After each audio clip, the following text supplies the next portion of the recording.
think it will be good for sales? I think you should start to look for where price is most likely to go. You know, Right. because Yeah. Sorry. because like the thing is now what basically happened is that we have created. Yeah, exactly. Right. That's exactly true. And like we've made a high over here. So this is a great price where price is right now because now what's gonna happen is maybe there's going to be a move up to retest this high. Right. Maybe creating a higher low right now to then create another higher high and Yeah, continue. like creating a Exactly. creating some sort of a support in this area and then to go back up to retest the high at like 133, 150. That'll be the trade that I'm gonna take. Yeah. So basically, you're waiting for support to be formed and then take buys. Yes, that's my mission for today. Okay. Sounds My, good. my I've been obsessed with belts for a long time. I wear a belt every. yeah. Yeah, So so my mission that is idea too. that I'm gonna wait I for missed the support to initial form. push. Oh, perfect. Then you're in our boat then. Yeah, Chris called it, which is good. Yeah, man, Chris. Fucking, I don't miss moves, bro. this guy, he caught, This move, bro. So what caught happened all these moves. with that It's gold? just that confidence issue. Morning, people. Good morning. What happened with the gold buy you said you had at the same time with DJ buys? Something like that? Yeah, same time. So gold bars. It was a bit of a late entry, to be honest, but I was anticipating a push. Yeah, see, and people say that gold and GJ are like, I correlated. Well, I used to think that, but that's only like during like Asian, like sometimes. I mean, there was a wick that was 40 pips basically that I saw as a potential target, so I think that was worth it based on 15 minutes and looking at what we'd had the momentum up until that point. So I was like, I'll go with that. So yeah, it worked out good, man. Double trades. yeah. Nice. I had GJ sales during Asian a night, and I closed at 132 even, and then I woke up around 5, and then I saw that break of resistance. It gave me like a good 30 pips up to create that higher high. Cool. I'm pretty much done for the day. I'm just looking at. Yeah, I'm not looking for any more. I'm still holding the runner on GJ to be fair, but it's come back a fair bit. So probably that's what Rakeel is looking for some support to be created and then continue up. I'm gonna send him the chat right now. Yeah, I was in at 790, so got a little bit left. Yeah, this is the same analysis I have. Yeah, it makes sense. What's this one here? Hey, good morning, guys. Hey, good morning. What up? We're waiting for support to be formed to retest. Yeah, that's what I'm waiting for too. We're waiting to see if there's some support formed, so we can take a buy and have a good day. Yeah, basically this is what I'm looking for too. I don't want to get like a short term sale. Bro, you just said you're done for the day. No. This is what you're looking for. I said. Oh, the chart. Okay. Don't need me, bro. Oh, nice. Waiting for support to be formed. Good morning, mis niñas. Don't start fighting. Nah, it's too early to fight. Plus, Rakeel had a good win yesterday on. It's okay. That happens. Yeah, I mean, overall, I see the trend just changing bullish. So I want to see what happens. That's why I want to stay on the stream. Plus, I got nothing better to do. Got CAD CPI. That's it. It's the only news we have today. See what happened overnight. What caused this move to go up? I mean, was there any pound news? No. Oh. That was yesterday. It was GPP CPI. That wasn't that good. But no news this morning. Positive news, to be honest. Nothing bad. Okay, perfect. Gonna wait for support to be formed and that's it. See what happens here.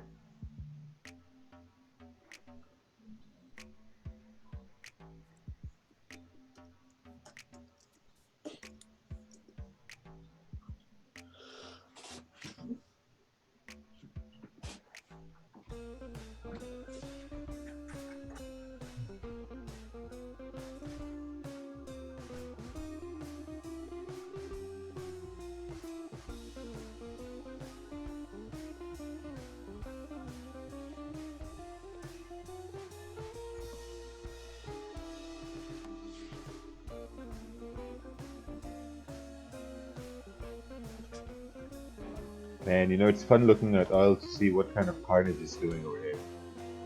Wow, $11. It's great support, man. Say the support. Do it.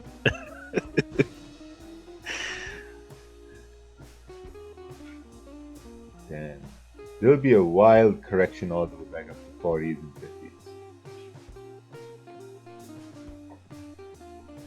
I mean, that's gonna happen sometime.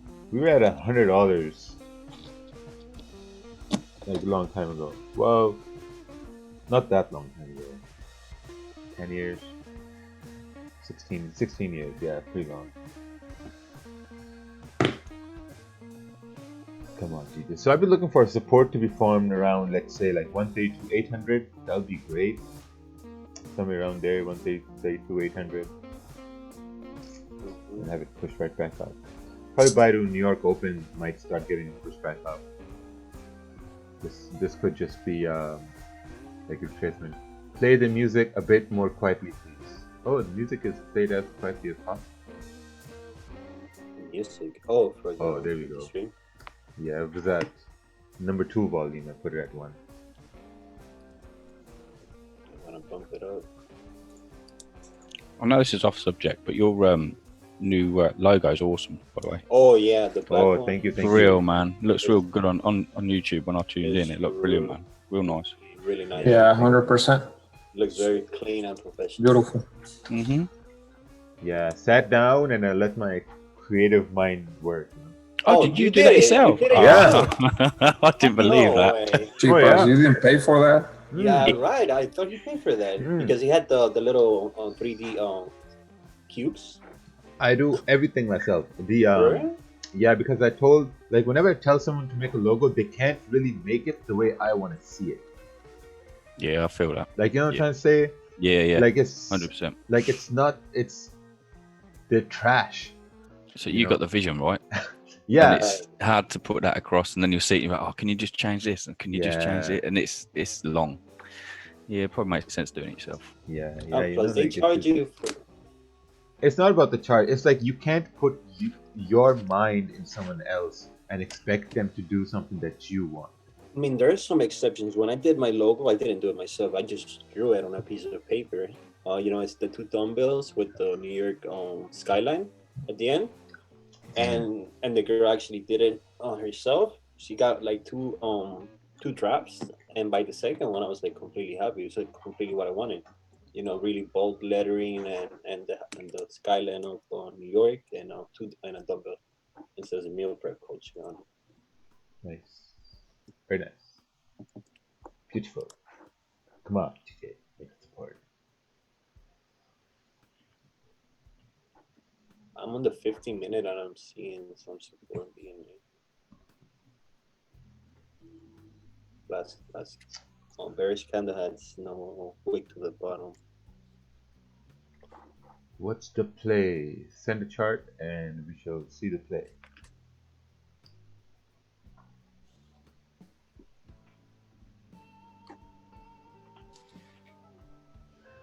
See, there are a couple ideas running through my mind. Now, looking at the 4-hour chart, it does seem like we have tapped into this resistance, this zone here, resistance-ish zone. You know, so, I mean, breaking through this might end up over here. This area, 133,800, 133,700. But the problem is, you need to see a support forming here. Mm-hmm. So one thing I'm going to be looking for is maybe like if the next candle starts breaking the high of this current one, I might be looking to take an entry, but or might want to see a like even if there's a bullish candle forming here which doesn't break the high, I mean I'm still going to enter it. But I'm basically looking for a bullish candle forming, like a healthy bullish candle, which I can say, okay, you know what, this indicates now the next one should continue going up. You know, like I'm waiting for that little sign of one bullish candle on the 30-minute chart. Not on the 15 because this current 15 looks like it's about to pop up. That's fine.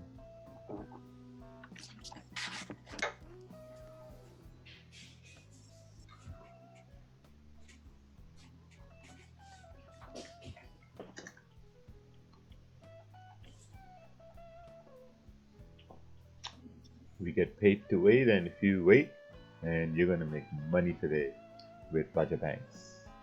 And and Macedonian and Chris Monty and Kerwin. Nah, don't drag Chris into it. What if I I'm lose, done, man? bro. Yeah, I'm he's done, done. man. He's done I'm for the done. day. Dragging the whole town, man. Oh, I'm already 100%. We got the whole squad. We got the whole squad up. He's- I'm out the ban. I'm free to go. Out the ban, free to go. Chris is not risking even 20% from his gains. That's it. I ain't risking nothing, man. Nothing. It's been a good day. You know, we had a good day today. We had gold yesterday, and I can't remember what we did Monday now. That was a good day. And the spreads are lowering though, so that's good. Mm-hmm. I'm gonna cut your internet, Chris. So make sure you're trading anymore. Well, you need to get up earlier. That's what you need to do. No, it was good. It was easy, to be fair. It's similar to yesterday, right? We waited for the 10 o'clock push UK time, which was the 4-hour open, which we had yesterday, which was the big drop. So easy to mirror that move to the left. I think I sent a chart actually. If you what time is that? Eastern. I don't know. You live there. It's 10 a.m. UK. That's 5 hours, man. I think.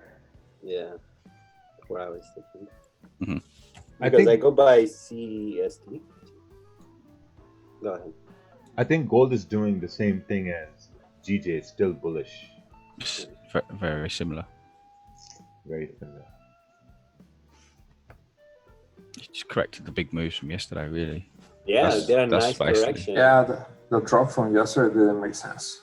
Now, we were talking about this last night, and I don't really understand, especially with GJ. I don't really get it. Do you think it's what Rakeel said about the oil? Yep. I believe so. I believe with the oil thing, because UCAD went up the roof. Mm-hmm. But then with GJ, this happened again on the daily. You can see it did a very similar thing last time on I can't remember what date it was now. Guys, are we the drop in GJ, was it? We're talking about the drop in GJ. I thought, because I was watching equities, and I was expecting equities to drop and to give JPY strength, and I was expecting it around about sort of Wednesday-ish more, but I think that the equities did drop a little bit because they were at like a 50% retracement from the big drop that they did recently. Right, on oil? No, on oil. No, equity. Like SP yeah. On the SP and down. Yeah. So that was like dropping again, as well. So I thought the JP1 strength was coming from there. Mm-hmm. So I was looking at the daily on GJ on the 13th of March, just after a big drop, which is kind of the candle we made yesterday, a lot mirroring that. And now you can see the next day, which is the 13th, you can see what happened. It kind of retraced massively. You see that one? Yeah, I see it. I don't know if we're doing a similar thing here. For further drop. After we broke the 32.5 level, which was a solid daily support yesterday. So this might be pulling back deep to then push further. Yeah, I think I could see that happening because the weekly broke the support right there. Yeah, that's what I'm thinking. And obviously we've got we're not going to fill the monthly wick, but there is downside, right? So maybe this is a pull up for this candle to pull down as the week closes. Yeah, I don't know whether this is going to finish bullish today though, because it did last time and it makes sense, but if you look at the weekly, last monthly left a huge wick to the bottom, so means rejection. It might get filled based on this monthly, since we already have a top wick. I might continue down. Yeah, but it's too far, man. That's way too far. But the problem is you have one more week left for the month to close. So then you're expecting a major catastrophe happen. A serious catastrophe, man. Yeah, that's roughly like around 300 pips. No, that's 1,000. Nearly. Almost. We're at 132 down to like 125, right? Yeah, it's a lot. Yeah, we need a disaster to make that happen. We need another COVID-20.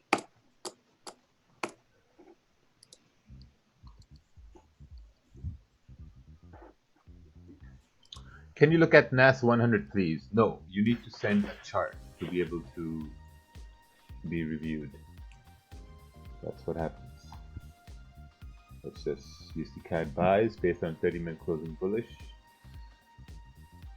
Yep, stop is good. Should work out. I mean, it's got some consolidation here, so that might cause some issues, but good. Oh, Mr. Nawaf is here. Saudi Arabia, what's this? GU. Yeah, this is better. See, if this 30-minute kind of closes bullish on GU, there's a high chance it could continue moving up. Plus, you got this clean candle here to the left. Look at GJ, the 50-minute. It's currently bottom. Yeah, I'm looking at the price here. Like the price at 133 would mean that okay, it might start pushing up. Right. Yeah, is a strong psychological level, so it might continue up. Once it gets locked in. On top of that. No, only because I'm looking for a trade above 133.030. So if I'm looking at something else, and if I see price here at 133, then I know okay, now I gotta pay attention. And you're aiming to get to what, like 133.300 around there? Here's the projection area. Maybe at like 133, 150 or 200 first. Yeah, and then leave a runner. Okay. Yeah, and then further up there, 133, 400. Yeah, that's what I have marked. Yeah, because that area here, this is the consolidation area. So if price comes in here, it's going to start consolidating. This area is like a big sponge. Yeah.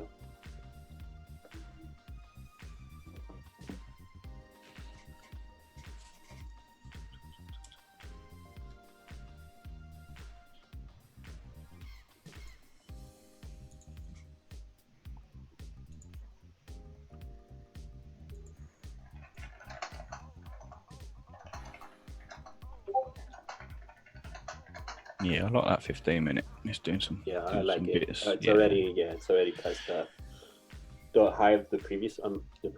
So I'm kind of pleased because it was nearly stopping me out of break even. Yeah, runner. Yeah. What was your stop loss on your runner? I got in at 790. Oh yeah, you good. So yeah. 80, I think it was 81. Yeah, 81 and a half. Yeah, you still have like 10 pips left. Yeah, you know what it's like that when you see that thing go red on your screen.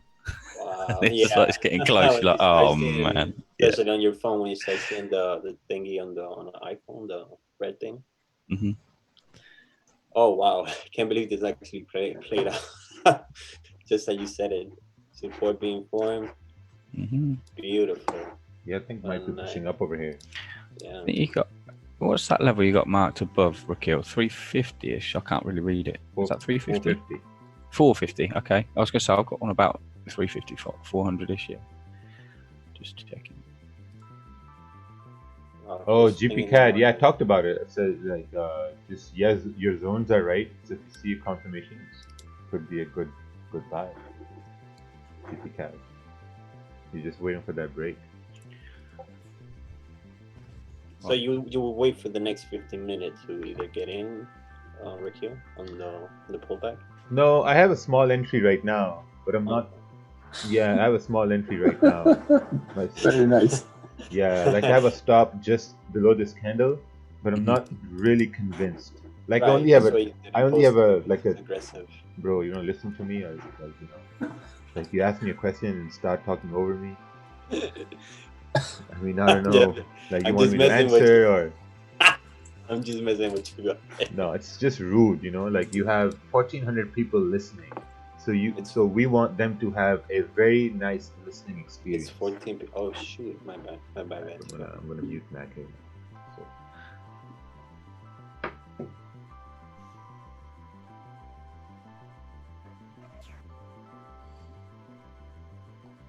Yeah, so if it closes bullish, that's even perfect.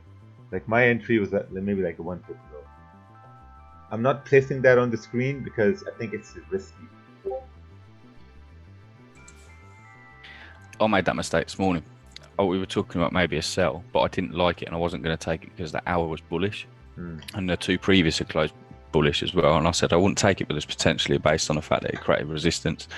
And I put the first time I've done it for ages, I put the green and red thing on just to say what my idea was if we saw what we wanted. didn't work out. Then half the world copied it. But I said it was super risky. It's not really what I would take. It's not something I was looking for. But yeah, the only reason I took it was because maybe, like, you know, there's a push in the next hour. Like one of those weird GJ pushes. Yeah, gold's doing the same thing. Exactly the same thing right now. Yeah. Honestly, I think you're good. I mean, I'm expecting for the next hour to open, to have a decent pullback and get in. I'm gonna wait 133 to get hit. This is my entry here. I need to make liquidity because I will take a trade otherwise. I'm expecting this area to break here. Yeah. Honestly, gold looks much better on the 30-minute because it's creating support. There's a range over here. Yeah, I took gold on that. Yeah. Good morning, Ted. Gold looks very nice. Yeah. Wow, look at how it played out. Perfect. That's my first trade of the week. What, gold? Yep. Nice. Created support on the 5, well, basically every time frame at 1700. Easy push. It should continue, I believe. So if you're looking at entries, you probably have to 1706. This is actually a really good idea. If people are trading gold, this kind of idea is good because now your candle over here is starting to leave this area over here. And if we get confirmation, then you know you're on your way this way. That's something that you want to look for, is how this candle here reacts. And as long as it holds this support, we should be good. Now, currently, for anyone that's trying to get into GJ, I'll suggest you to just wait for that resistance to be broken and then continue on.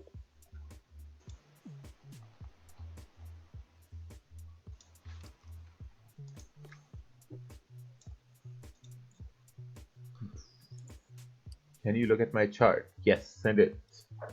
So now is a good time to buy. Yeah, I mean, your stop is going to be right down over here around 132.860. You know, that's your stop loss. So if you enter over here, you should know exactly how much you're going to lose when it hits stop loss. So that's the first thing you need to understand. Because when I first take a trade, I want to know where is my stop. Like where is going to be, where I'm going to put a line that if price comes there, my trade idea is invalid. You know, so the 30-minute candle closed bullish. We were talking about it. So next one can come down, create some sort of a liquidity wick, and then go up. So, you know, we're fine with that. So,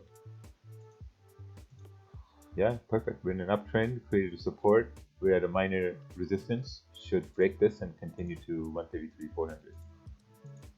We're there.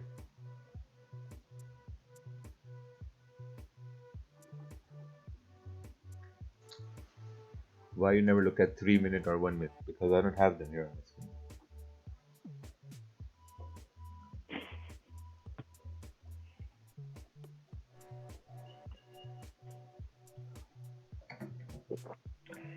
What's this? Ooh, nice. Very nice.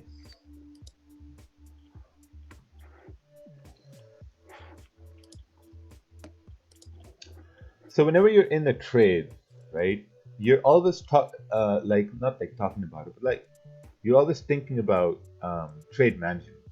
You know, so a good trade management would be if, like, let's say if trade starts to go in profit, then you know that what you do is like put stops at break even and let it run, and if things go well, perfect.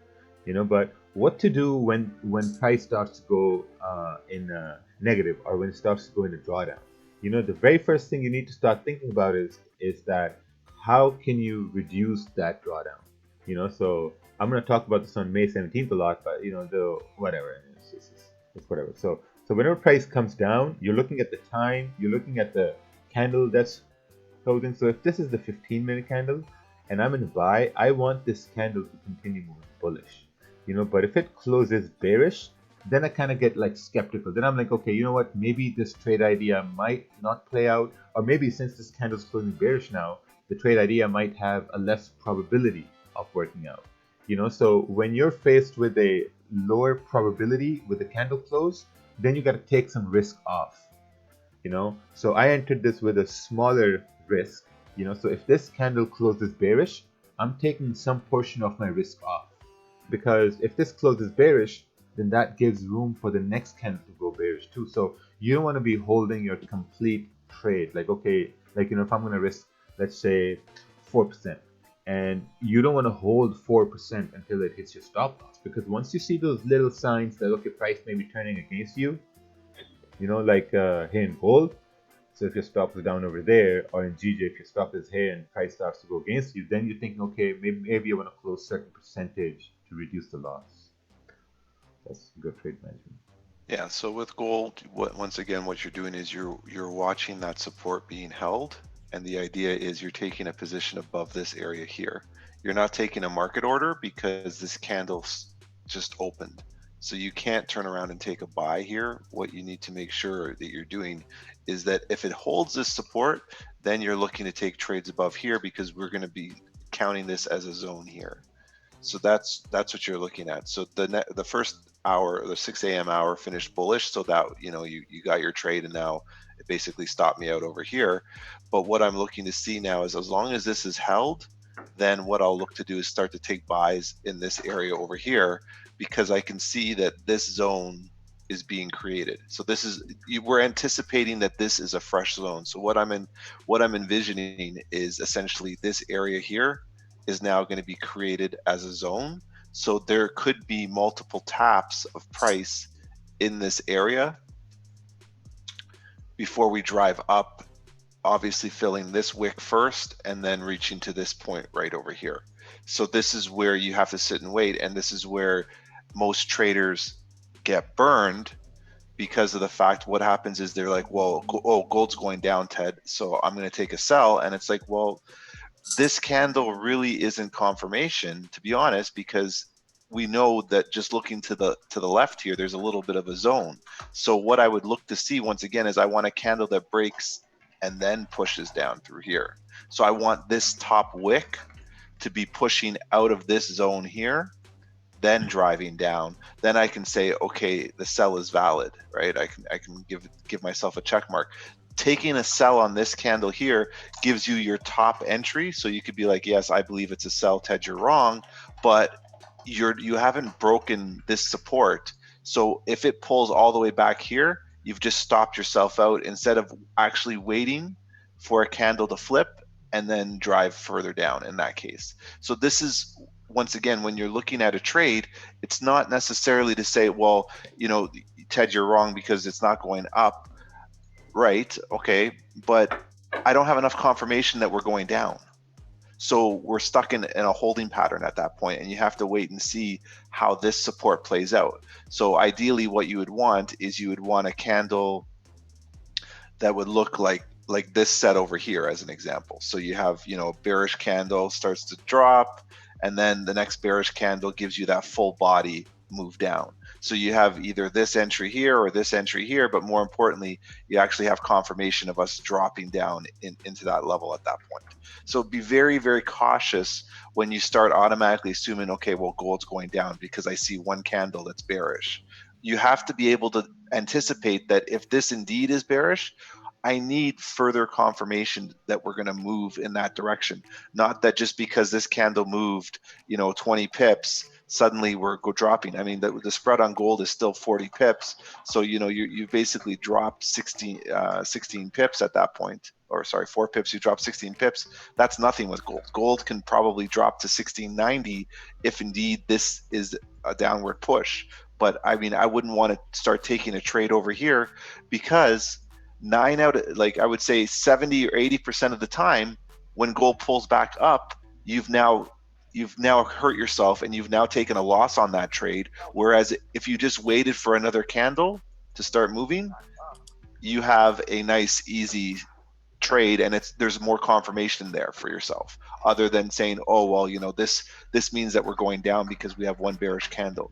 Don't get out of the habit of just automatically assuming because a time frame flips that the candle that we're now reversing. Look for key signs that we have a reverse. As an example, over here, you know, if we're looking for, you know, over here as an example, right? This here is a perfect example where you say to yourself, well, you know, Ted, we're going down, and it's like, well, no, you're in a support area, and you can see the next 30-minute candle pushes all the way back up. So why can't this happen over here?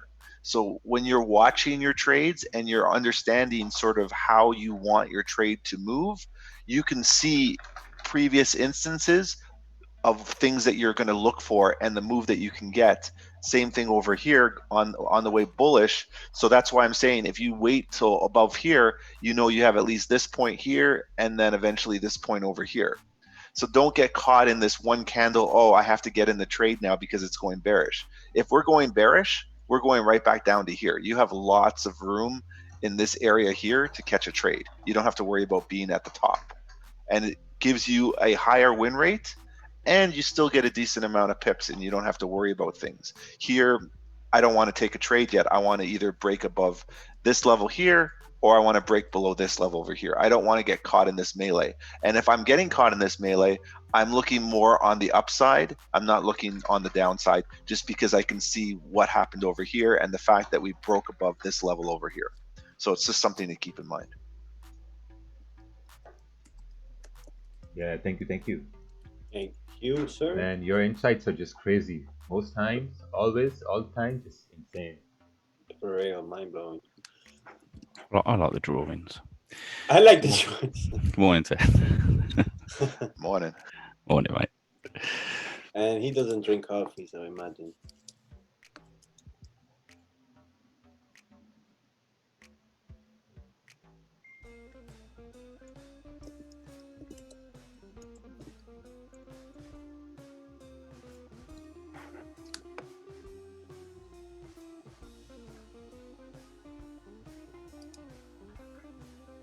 What's GJ doing right now?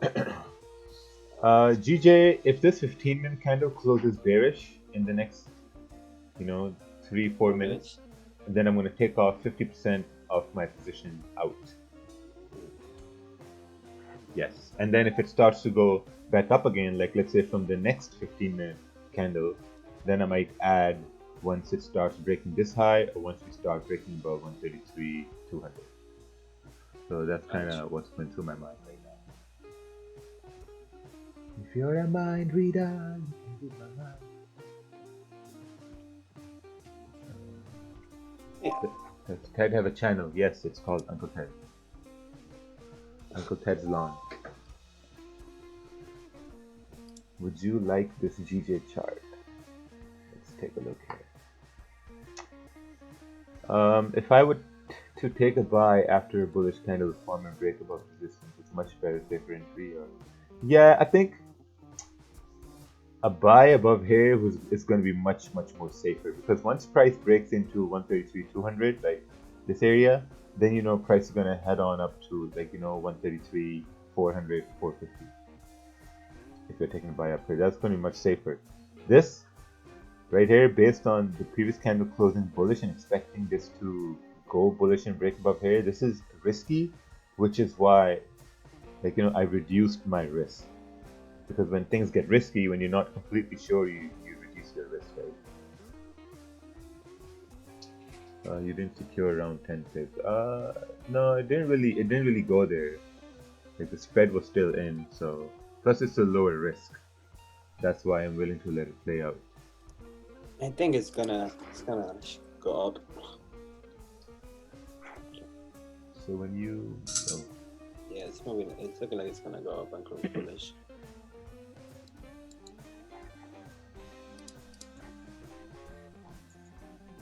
I'm not afraid. Minor support form. I think your zones are too fat. You need to kind of make them a little neater. Bearish and saying, oh yeah, it makes sense. Look for cells. You have support here. Oh, that's right. Oh, nice. Trying to push up. Yeah. Beautiful. Beautiful train.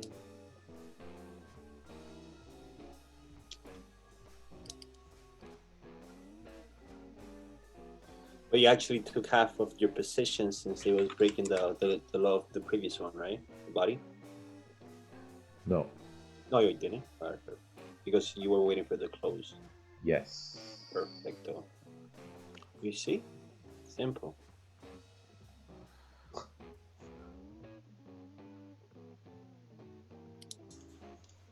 Simpletti. Can you look at this chart? Let's take a look here.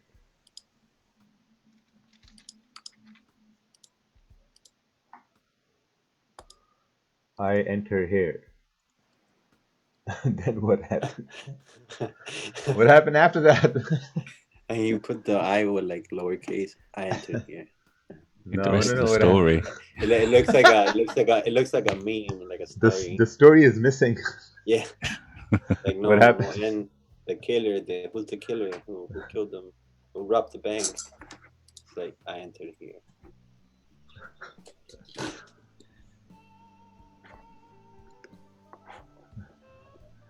Okay, let's go to the next chart here.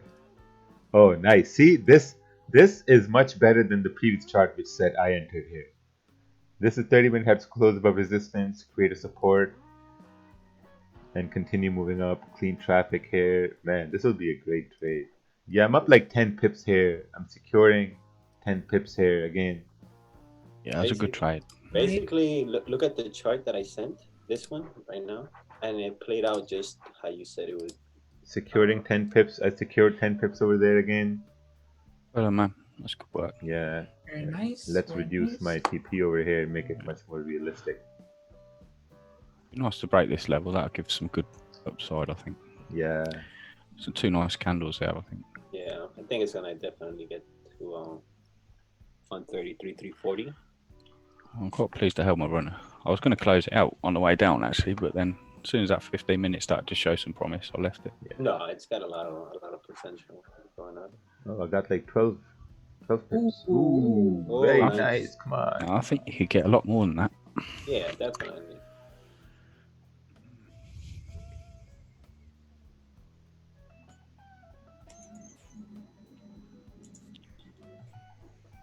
Yeah, that was a good trade.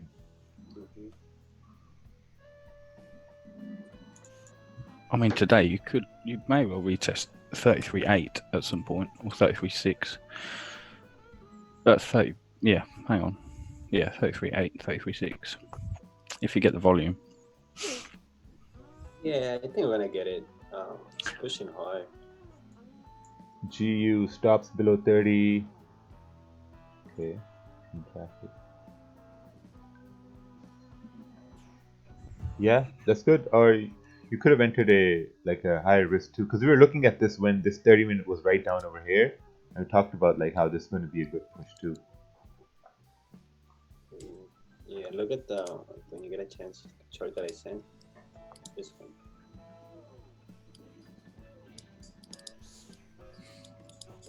Beautiful.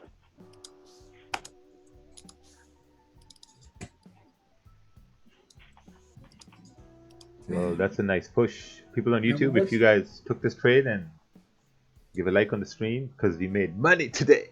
We made money, and I told you guys we'll make money today with Raja Banks. Raja Banks and Chris and Mac. And if we get 1,000 likes, I'll promise I'll get banned for the next 2 days. 1,000 likes, and you guys won't hear me for 2 days.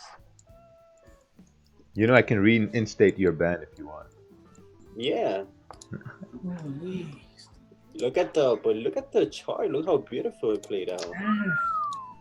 Nice one. Rakeel, posted. Oh, gold is also flipping here now. Yeah, I was looking at it. The 15 on gold didn't have a top whip, but I wasn't really convinced, like we said, where it was. But yeah, I'm watching gold. I'll be looking at entries, hopefully about 1503. The problem is with gold, just be aware you're going to have to take a wider stop because of the spreads, but the spreads aren't that bad to hold a trade like 4 or 5 pips now instead of 10. I mean, that's okay. But if we do hold 1700, I think, 1706 is a good upside. So if you are looking at gold, just see if we can hold that support at, I would say even 1699, as a stop loss, 1699. And then you're looking at 1701, so you have a 20 pip stop, and then you have basically a 50 pip gain at 1706.50 basically. Were you looking at the 30-minute wicks? Yeah. Did you see the ones further back, kind of around 17th? Yeah. on the downside. Does they not put you off? Not necessarily, because what we have is that is probably the zone where we tap to go to the downside. So in this case, I would want an upper wick here, say on a 30-minute candle or an hour candle, and then a drive down. So I mean, I'm waiting till we get above 1700, and like I said, 1703. Just to be certain. I took a trade earlier that got me stopped out. 'Cause I got in right at the bottom of that support. But at this point, I'm going to sit back and wait until we actually have clear movement, just because of the spreads. That's the same. We were talking about the same thing this morning, taking a trade, but it had to have a minimum kind of a 40 pip gain to make it worthwhile for me. And it was a 40 pip wick, so it made sense. And then we were coming up to maybe breaking 1700 at that point, and if it did, then there's a good chance it's going to go further. Sorry. Ideally, this is your support. You know, this is your zone over here. So these candles are sort of sitting in that zone, and then you're going to get one more candle that's going to tap, and then you're probably going to get another candle that's going to tap and then start to drive up, and then you'll get that one candle that'll move to the upside, and it'll clear this, and it'll hit this area over here. Like I said, the challenge is because the spread is wider, your stops are going to be a little bit wider here. And then you're going to the upside, and I'm like I said, this is a very clean move to the upside. We should get that. So I've got 8 and 13.2 as a target. I think roughly. 13.2 and 8. That's kind of what I was aiming for this morning. But it started to reject, not reject, but it's kind of come down from 0.67. That was enough. I got out of what was it, 17.053 or something, or 17.056. That was enough. I've been following the trading plan of securing 10 pips and stops at break even, but when I lose, my trades are below candle and I will lose more than my winners. Well, that's improper trade entries. Your plan obviously has a few errors in them, so you got to correct that. Make sure that your risk to reward is a little bit higher. But yeah, gold is a little bit more challenging. So if we look at GJ compared to gold, GJ was the beginner's trade because it moved very cleanly. Gold is now more of the advanced trader. So, you know, this is, if you're thinking about this stream as a workout plan, how hard do you want to work out with GJ? GJ was the treadmill, so that, you know, you ran and grabbed warm up. Incline. Gold is a little bit more of a circuit workout where you have to try and sweat a bit more. CrossFit. It's like CrossFit. CrossFit chains. So if you're trading gold, just keep that in mind. You're gonna need a wider stop, but when it moves, it's gonna move pretty quick. But GJ was probably a cleaner move. But then when you think about it, right,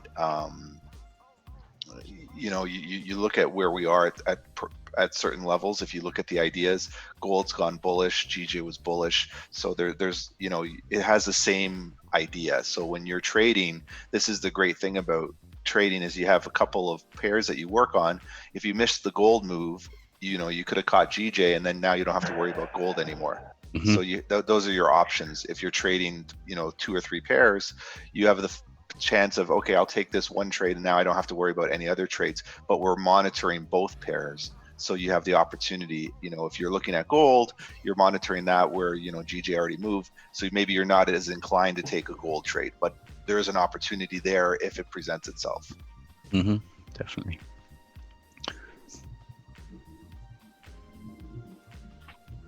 It'd be nice to see it stay above 1700 and actually start forming some solid support. Right. Move it to create a new zone, and then we've got some good potential then, I think. That was a beautiful move on GG. We got 22 pips on that one. I didn't get anything, but my chart played out perfect. It was like magic. I'm a pullback on the hour because Herman, you're too quiet. Yeah, you're real quiet, dude, yeah. Who, me? No, definitely not you, dude. So what I say, me? I'm not quiet. I drank a whole cup. Whole cup of coffee. Mac is far away from being quiet, man. Well, if we get 1,200 likes, I keep my word, and I'll be banned for the next, let's see, 3 days. Jeez. That's a Can good you deal right there. look at this? Let's take a look. I got disconnected a couple times because the internet is going on and off. So What do you have come? sending me to the gulag. Now I entered here. What do you think? Well, if you entered here, where's the stop loss? So you need to answer that first. Where's your stop loss going to be, and then you can enter wherever you want. I think GJ trade before it broke resistance was risky. That's why I had like a lower lot, and once it started breaking up, then I started adding positions. To be honest, it was not as risky as gold. No, yeah. Because basically we have seen this move over and over again.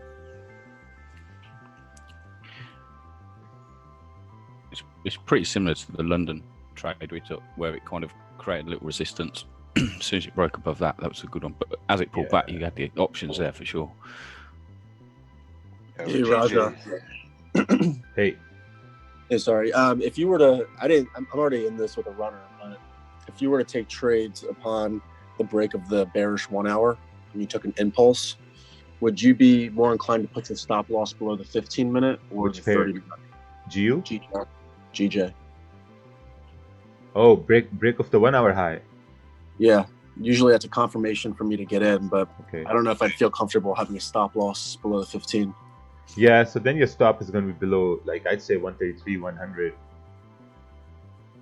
to be aggressive, but then conservative would be obviously below the 30-minute. Yeah, it's quite big, right? Yeah. Yeah. So at that point, you'll have to manage the trade, right? Because I mean, okay, let's say if I got in at 133, 200, I would just have my stop below the 15-minute. Because if price would dip all the way down over here, then I don't think it's going to go back up. Mm-hmm. Because it shouldn't really come all the way down over here to stop here. So I'd want to head out right over here under the 15-minute. What were your confirmations to add positions? Once we start to break the high over here. With the stop loss below the 15-minute that wicked? Yeah, right here. All right. Right here. So I entered, and then it just started to go up and start to take profits of 10 pips, 15 pips, 20 pips. Because now if you look at the 30-minute, it's coming into this area here where it ranged before, in this area here.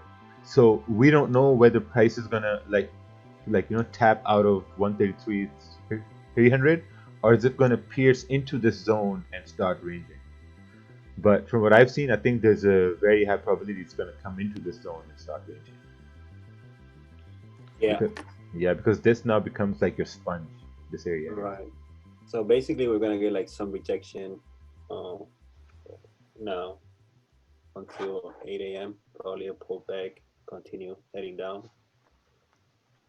Yeah, and you can see sort of what the lines I drew there to help you, Raja, there with your idea is this area being a zone. You can see this area here being a zone.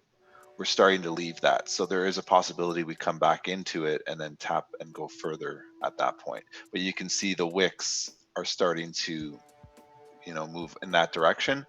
That's the only issue with GJ is you might find that this candle finishes bullish, but then the next candle wicks all the way back into that zone and then goes even higher at that point.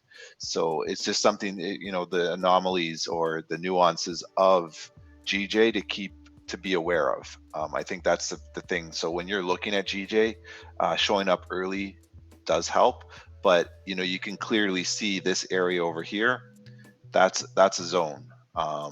And once again, you would turn around and you would look and you would see, oh, this candle broke through that zone, but then it still ends up finishing bullish. The next candle still taps into that zone, still finishes bullish. So now what we're trying to do is we're trying to leave this area. We're trying to get away from it based on that information. So now you're looking, and then your target is like Raja said, is up over here, which matches across with your consolidation to the left. So now if you, as you know, you didn't take this trade, but if you're looking to map out trades, that's exactly how you'd want to map out trades. You want to have clear defined targets, but you want to make sure you understand why those are targets, right? So whether it's a consolidation area, a zone, things of that nature, you know price is going to go and try and return to that area.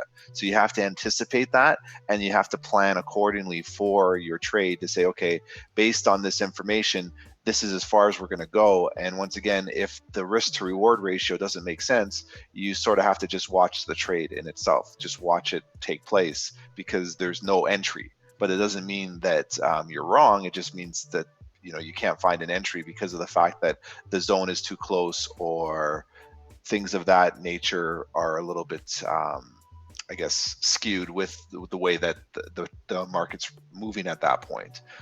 Ideally, if you want, as a trader, as you gain more experience, you jump into your 15-minute or your 5-minute time frames, and you'll probably find an entry over here.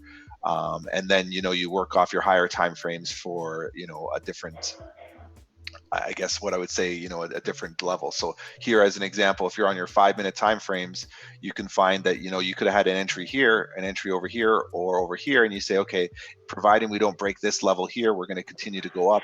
That matches up now with my new 30-minute candle and my previous 15-minute candle. I know what they look like, so I can potentially take entries, but I also know that there might be a pullback before we push up because we have a new 30-minute candle forming. So it's your comfort level and how you are able to put together the various time frames to build out a story for yourself. Yeah, thank you. And like, you know, sometimes like when you do sit back and miss trades, these things like what Ted just explained, I think they're like really good tools to like say, okay, you know what, I saw this happen, maybe this is where I could have entered, and when that happens again, then you're much ready for that. So I used to, I mean, it's sorry, yeah, go ahead. Yeah, I used to miss moves like these as well, you know, but then the more I saw it, the more comfortable I got in taking the risk. Yeah, and I mean, especially with this candle here, because we, you know, and I always forget that we see this often, is like you look at this candle over here now that's forming, this candle here, and now it's starting to drop, right? So everyone automatically assumes that it's a bearish candle, that, oh, now we're going to drop back here. But if you know the entire story, you've now mapped this out to say, hey, there's a possibility this could push further down. And then you put more of the story together and you say, well, this is, you know, the last candle before the New York Open or the USA Open. So you say to yourself, okay, if that's the case, institutions or whoever is pushing the market down, because maybe at the USA Open, we're going to get a push, and you'll look at the hour candle currently, and if it stays bullish, might just be a retracement for the next hour then to continue to go bullish at that point. So, you know, it's being able to understand why candles are doing what they're doing and how they're doing it, and that'll help you gain confidence in terms of anticipating the move, because everyone always turns around and says, well, I missed the move. It's like, well, technically speaking, this move here is pretty stale, right? Like, I mean, for the most part, we saw the move come in at, you know, 6:45, 7 a.m. We saw this move here. So you should be starting to anticipate what's going to happen up over here now, right? Like if you're just joining the stream, or, you know, you wake up late or whatever, this is already done, right? So this is, you know, you can say, okay, well, I'm going to hope that this breaks up. But as a trader, I want to know now what's going on up over here based on what's happened over here, and then how does this area here play out. So I'm asking myself, okay, I see what happened here.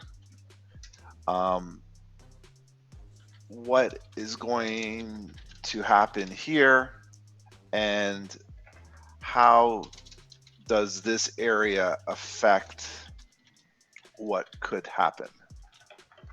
And that's how you want to always plan your trades and anticipate what's happening next. A lot of people don't do this because they're just chasing trades, but if you start doing this, you can then properly plan out and say, hey, that makes sense. And how do you figure out what's going on up over here in the next regions? It's pretty simple. What you do is you go to their higher time frames. So this area over here is going to be part of your 1 hour, 4 hour, and daily. So you look at those time frames and you say, hey, I anticipate the daily going to 133,700. How do I think we're going to get there? I have to look now at my smaller time frames, things of that nature. And how do I know that we're going to go to 133,700? I don't know, but I've seen in previous instances looking left on the daily that we have something of that nature. So there's something that could happen there. So that's how you're planning out bigger opportunities or the next opportunity, so to speak. Yes, sir. I agree.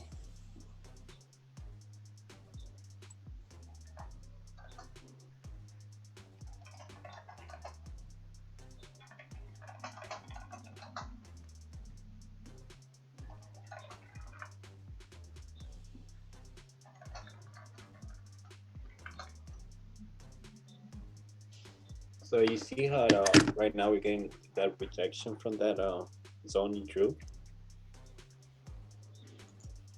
Mm-hmm. Yeah. So I'll definitely just wait until 8 a.m.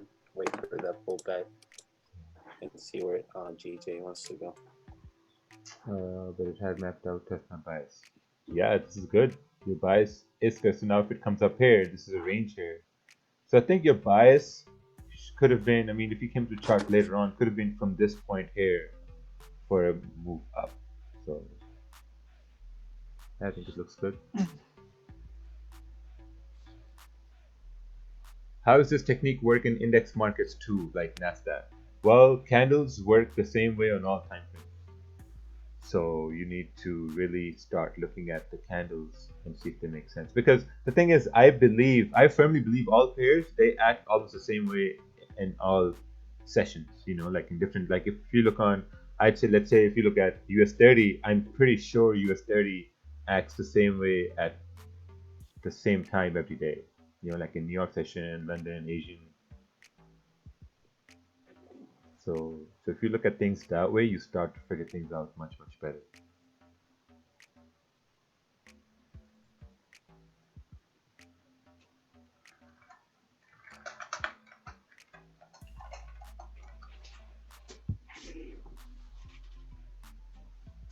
And for those who are looking at gold, if you look now, the 30-minute candle did something exactly what we were talking about when we were looking at 1700 as support. If you look at the 30-minute, you can see exactly what we were looking for. So remember what we talked about, having a candle with an upper wick to the downside. So now if we start to move that way, you can anticipate over here another wick similar to this. So that's the difference when you're looking at confirmations compared to say this candle over here that has no upper wick. This candle here gave you that confirmation to break right through, and now you can turn around and you can wait over here to see that this break here is valid. That's what you're looking for, because once again, this idea starts to play out similar to over here, right? We have a rejection and the next candle rejects. So this is where I'm saying, this is where you can have patience and you can say, okay, perfect. I see that there's rejection. If I'm going to plan to take a trade to drop to this level here, I need to see rejection in this area, and then we start to break down, and you still have a decent move. But you don't get caught in, well, what if this candle now flips bullish and we go all the way back up? You don't get caught in that, because we know the nuances of gold, that maybe gold is testing this area here because one candle for us isn't confirmation that suddenly now we're switching direction. But what this allows you to do is it gives you a hint to say, hey, look, I have a upper wick for rejection. If the next one does that, I can potentially take a trade and I can go down now. So this is how you would start to map out this idea, and you would say, okay, perfect. Anywhere in here, if I see an upper wick, I can now start to take a trade and I can go into this area here, and then suddenly this is my range that I'm looking to finish off at that point, if that makes sense, if I want to take a trade that way.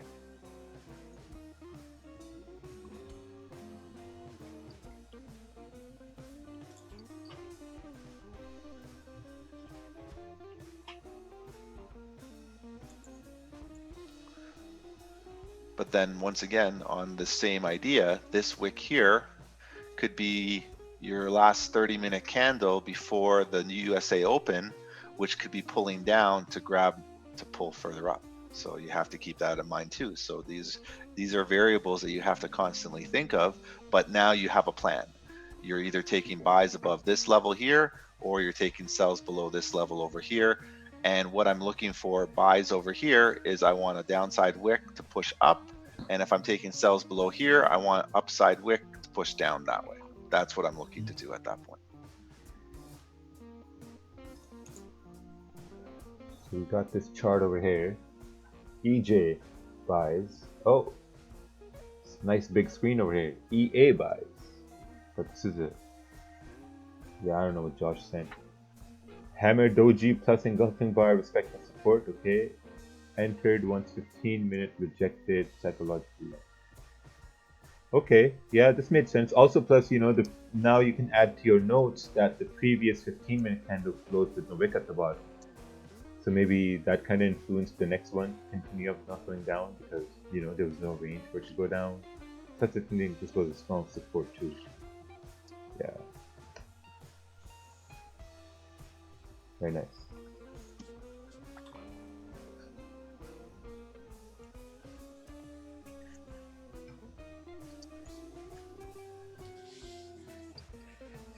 Is the wick fill a trading technical analysis? Is a method developed? Is a analysis or method developed by you? I think it was a godsend method to us, and our duty was to just spread it like flowers. Yeah. Spread like flowers. Seeds everywhere. Yeah, Seeds. like you know, in the movies, you have an angel. An angel has blessings in his hands, and it just spreads it all over the world. That's how this goes.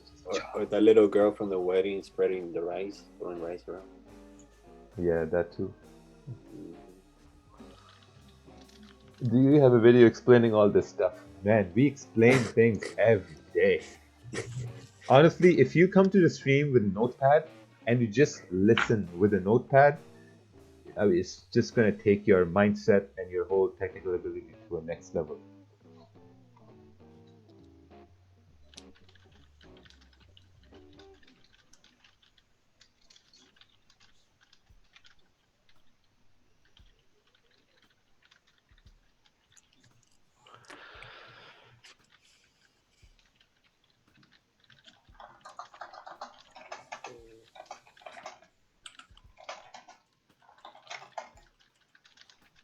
Somebody's typing really fast. Sorry. Oh no, that's. I forgot you type really, really fast.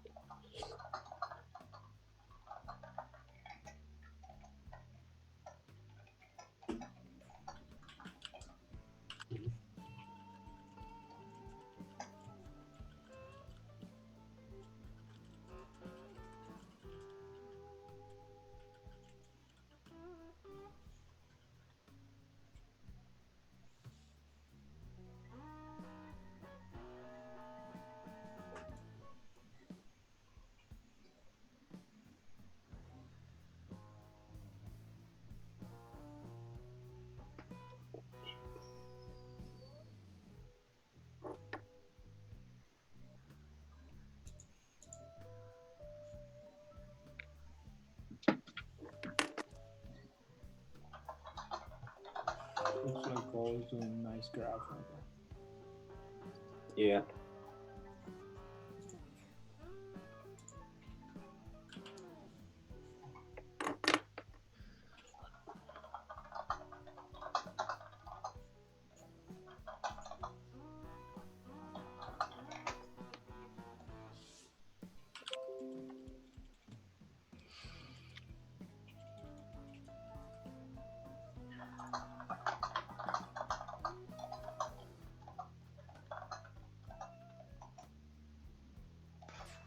Gold just did a 180 and pulled the TikTok.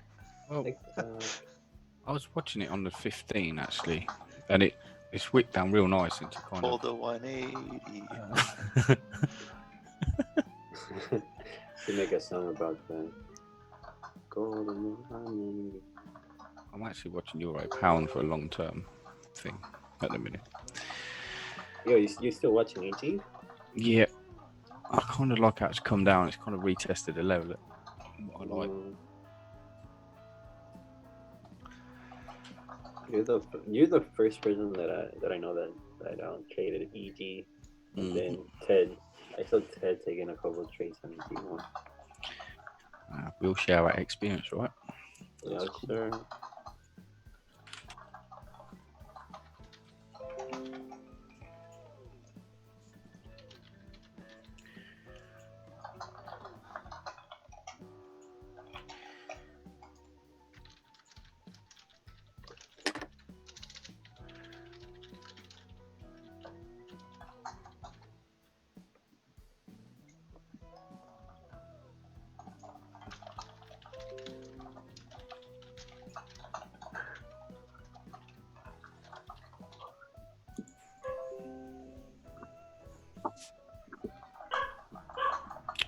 Sorry, my bad.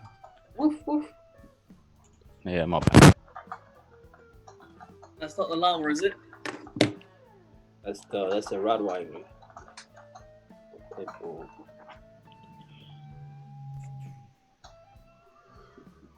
You still ain't seen the llama, Chris? The llama? Yes, sir. I've got a video to show you, but it's a long walk. I'll show you. Yes, he just wants to have a llama, and then. Recently started trading after going through Baby Pip's courses and watching these replays. Y'all are awesome. Keep on getting them pips. Oh, thank you. He donated $5.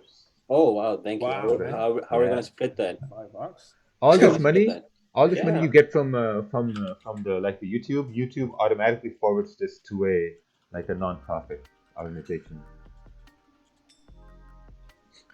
Yeah. Yo, I've been quiet for like 30 minutes, and I say something for once, and this guy, Your clock's fast. I'm clocked. 30 minutes, and I still have to say something. Yo, this guy Mac has always an input on everything. He has a great analysis. I was gonna say they should TP real quick. That. Yeah. That's funny. It's like I'm non-stop. I was literally quiet for 30 minutes. Oh man.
All right, Illuminati sent a chart. Let's take a look here.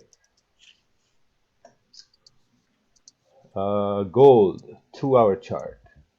Taking a buy over here. You have a stop loss below that candle. Yeah, I think you need to see some sort of a support forming here first. So it's a good thing we have gold up over here, and we can take a look here at the 4-hour, which is now rejecting. And it's a good thing I have the premium trading view, so I can look at the 2-hour here. So if you look at the 2, you need some sort of a support forming here. You know, like the candles are bearish. I mean, there's no confirmation for buys. You need some sort of support forming, man. Like it's gonna get really tricky. 4 hours about to close in an hour. We don't know if it's gonna close bullish or bearish. Okay, whatever. You look at the 2 hour. 2 hours bearish. Your 1 hour is bearish. 30-minute bearish. 15-minute bearish. So, I mean, if the candles are going against you, it just makes no sense. You know, like with this GJ, I took this buy based on the previous 30 minutes that was bullish. You know, so as this candle was coming down, my stop was down over here, and I anticipated price to respect that low, and this should also continue moving bullish, which it did. Over here, the candles are bearish. You know, if you had a bullish candle forming, and if this candle was falling down to the low of the previous one, you could still say that, okay, you know what, if the previous one closed bullish, there's a chance this one is just making the liquidity rate to go up. But they all close bearish in succession, you know, so it becomes very risky. Yeah, and then now what you can do is you can say, hey, once this forms and this breaks, you have an easy trade now at this point because this candle is your catalyst to drop, to start that drop if that's the case. But I mean, you need that rejection. The idea is the stronger the rejection to the upside, as in building the wick down, this means that orders were grabbed at the top to drive the price that way. So I mean, that's the easiest way to trade, right? You know, you look at candles and you look at their patterns or whatever they look like. I mean, when we have rejection on the upside, you know, in this area here, of course we're going to go down. The idea is now, how do I map out a trade? Where do I place my stop losses, and does it make sense? And what's my risk to reward? That's the easiest way to do this. And you know that, okay, we're coming close to 8 a.m., which is the USA Open. So there could be a possibility where we pop up a bit and then we drive down. So maybe I'm going to anticipate taking a sell below this area to this area here, and my stop is going to be somewhere over here because I don't think that the wick is going to go above that. So when my next wick comes up and it drives down, then my stop loss is in place over here, and then I can just let it run. Right? So I mean, these are things that you just have to think of, and as you trade more, you get used to the idea of, okay, well, I already start to see you know, potential bearish move. This hour is finishing bearish, so there's a potential for us to go further down at that point. And it's just pretty straightforward. But don't get caught in trying to take sells in the last 5 minutes of this candle, because chances are we're going to have a push to the upside. So just, you know, get used to having orders below candles. Let the trade come to you.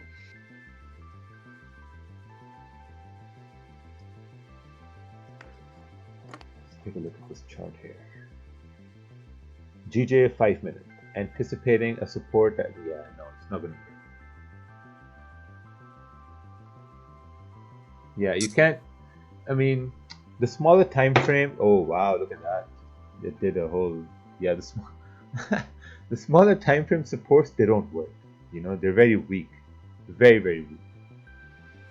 So as we closed above here, you were waiting for another bullish candle to form support and then to continue moving up. But so far, there's nothing. If you ask why, we're like, maybe there was some sort of a support over here. Maybe get rid of this now because this trade has ended anyway. Perfect.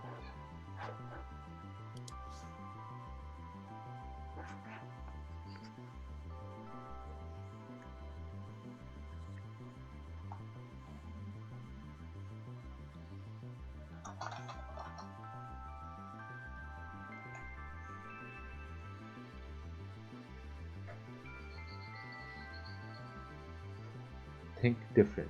I like your accent, Kervin. Oh wow, Kervin got an admire. Oh, come on, man! You're not the only famous here. Whoa! You know, everybody hates me around here.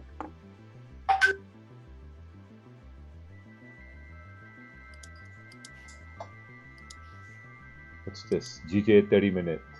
Previous gold chip range. Next. Oh man, this is amazing. Wow, man, look, Ted, someone has learned something. You know, they identified consolidation as the red no trade zone and then the clean candle zone as the trade zone. Oh, Wow. interesting. Very good. Beautiful. Would only think of sells if I see supports broken. Yeah, perfect. This is just very nice. Who is this guy? Carlos Serrano. Amazing. See, he gets a golden star for the day. Yeah, Carlos Serrano, Golden Star. Yeah, you know what? I like seeing charts like that, and I like seeing people putting that effort in. I think the majority of people that studied in academics really didn't study. They took a lot of shortcuts, and that's okay because you passed your academic courses and you got you got out of school. But I don't think they really learned how to study effectively. Because the idea behind studying or the idea behind finishing school was to hurry up and get out of school. So a lot of these ideas on how to mark up charts, how to use critical thinking, really is still in an immature state of mind when you actually start trading, because now this is something you really want to do and you didn't develop good habits when you were in school because you were hurrying up to rush school or you didn't like school, and now this is what you want to do, and those habits have carried on in terms of your trading, and it's really hurting your overall process. And I think as you become a better trader, you start to realize all those skills that you were taught in school and how to research, on how to develop critical thinking, how to put together ideas and build out, say, an essay or a thesis. These ideas now are really coming into play in trading, and you realize, you know, if I hadn't been such a dick in school and I actually, you know, thought about what I was doing, not what I was learning, but how I was learning, how I was able to apply my knowledge, trading would be a lot easier. And I think that is where a lot of people are failing in trading, because I guarantee you in school, if I ask them what they learned, they're like, oh, I copied off somebody. I've tried to finish school as fast as possible. Projects, I sat and I let somebody else do it. And now when you're coming to do trading, it's like all that extra work that if you had put in ahead of time, you would have been, a little bit more acute when you're doing your trading or your analysis. You're relearning all that. So, keep that in mind too. If you pass school and you dicked around in school, and now you're coming to trade, you're at a double-edged sword, because you're trying to do something you actually like now, but you don't have the pre-skills to do it effectively, in the sense of, well, how do I test my idea? How do I build out an idea? What's a proper sample size? How can I effectively do this? Where do I go to learn? How do I learn this effectively? How can I decipher good information? All those intangible skills that you discounted in school are now being played out in the market, and you're stuck because you're like, well, what the hell? I don't get this. How come this is so hard? How come I don't have consistency? It's because you don't have the basic skills from school in terms of that to be effective, and you're learning that now on the fly, and you just don't realize it. Both high school and university, I think. And it's just one of those things, and there's nothing wrong with that. Like, don't get me wrong, I'm not insulting you. What I'm trying to do is make you more self-aware. The whole idea behind trading is becoming self-aware. So a lot of people get offended when I speak, and it's, don't be offended. Think of yourself and apply those ideas to yourself. You don't have to come out and say, yeah, that's me, and admit to it. But deep down inside, if you're honest with yourself, the more honest you are with yourself, the easier trading becomes. And it's something that people have to do in their lifetime and in their career and or in their trading journey. You have to really be honest with yourself. Like, if you sucked in school, you're probably going to suck in trading, but that's okay, because you can learn stuff now that will make you unsuck and you'll be better. That's okay. There's nothing wrong with being a bad student in school, but it's recognizing that you're a bad student, and now how do I improve that? Like, take the negative and figure out how you can create a positive from it. Don't take a negative and be insulted by it. There's nothing to be insulted by. I couldn't play NBA basketball. Yeah, so I'm not good enough there, but that doesn't mean I can't play basketball. It just means I have to know where my limitations are. I'm not going to go play in the NBA, but I can play recreational basketball. I'm not going to play against guys that are bigger and stronger than me because, I'm not going to be able to compete. That's okay. I don't have to be insulted by that. If someone says, "Hey, you're not strong enough," it's okay. I'll go do what I'm good at.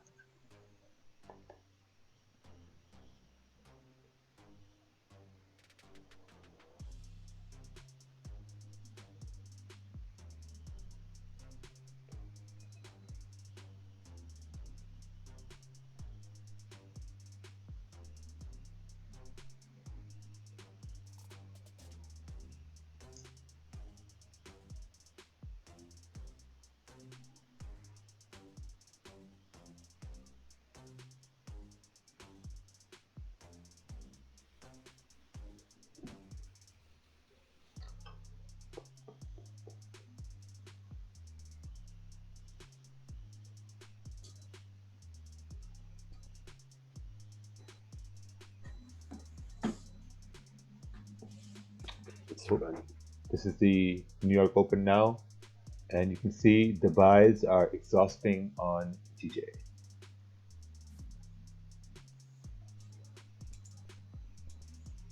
At New York Open, the 30-minute close bearish. Yeah, now the buys are exhausting on TJ. That was a good run. Now this is essentially the range you have here. Well, that was good. Yeah. Gold is breaking down this way. Yeah, I think it should come down now more. Good thing I don't trade gold anymore. Wild spreads. Ugh. What are your spreads right now? I'm getting 40. 40 pips? Yeah, for 40 pips up and down. Sometimes I get 10. No, 4 pips. No, 40 pips. 4 pips, man. 40 points. Can be 40. 40 micros, 44 pips. I'm still at 10 pips. Let me see. But still, from no. Sometimes you're gonna get from Yeah. 13. No. Yeah. I'll get 10 in pips. Yeah.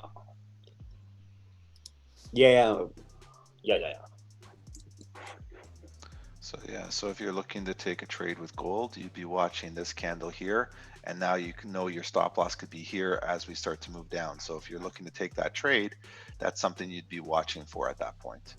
And you'd say to yourself, okay, if this candle flips bearish, now I know where my stop loss is going to be. So I know that my stop loss will be here, and I'll be watching my 5-minute and my 15-minute time frames to see that we have that movement down, if indeed that's the case. So it's something to keep in mind as you're trading. So you had your original stop loss could have been here with this candle, and now your next stop loss would be over here, and this candle then here's your initial sort of first take profit, because it basically has a clean move over here, and then your next one over here. So you just watch how that plays out and watch your smaller time frames. I get that you learn how to learn, which can help with researching yourself in that area, but it's also a big distraction from trading. Well, I don't think learning anything should be a big distraction from trading. Trading is not a necessity. That's the thing. Like, people come to trading like you have to trade. Don't let the market dictate when you should be trading. You let yourself dictate when you should be trading. Like, I mean, if I'm going to trade from like 6:30 to 8:30 or 9, that's it. I'm never going to say, oh, I have to adjust to the time of the market. No, I have to adjust trading according to when I want to trade, and just go off of that. So if you're like learning on the side, then you should only be learning. It's not like, oh man, no, I have to look at the charts at this time because it's going to be Asian Open and I can't learn this new stuff because I have to look at the charts. No, you have to make rules for yourself.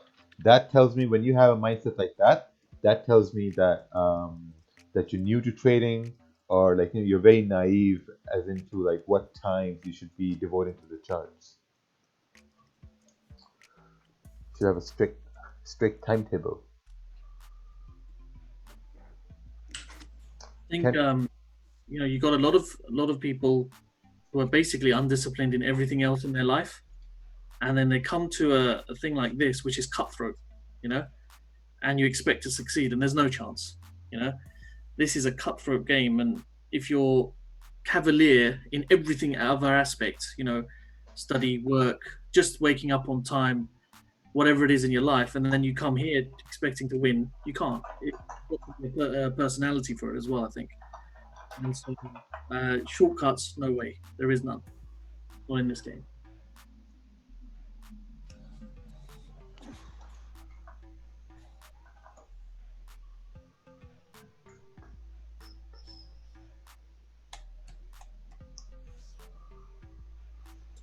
Oh, it's only 8 a.m. I thought it was like almost 9. Yeah, it's early. Yeah, And also,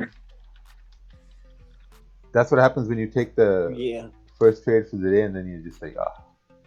yeah, I was about to say that.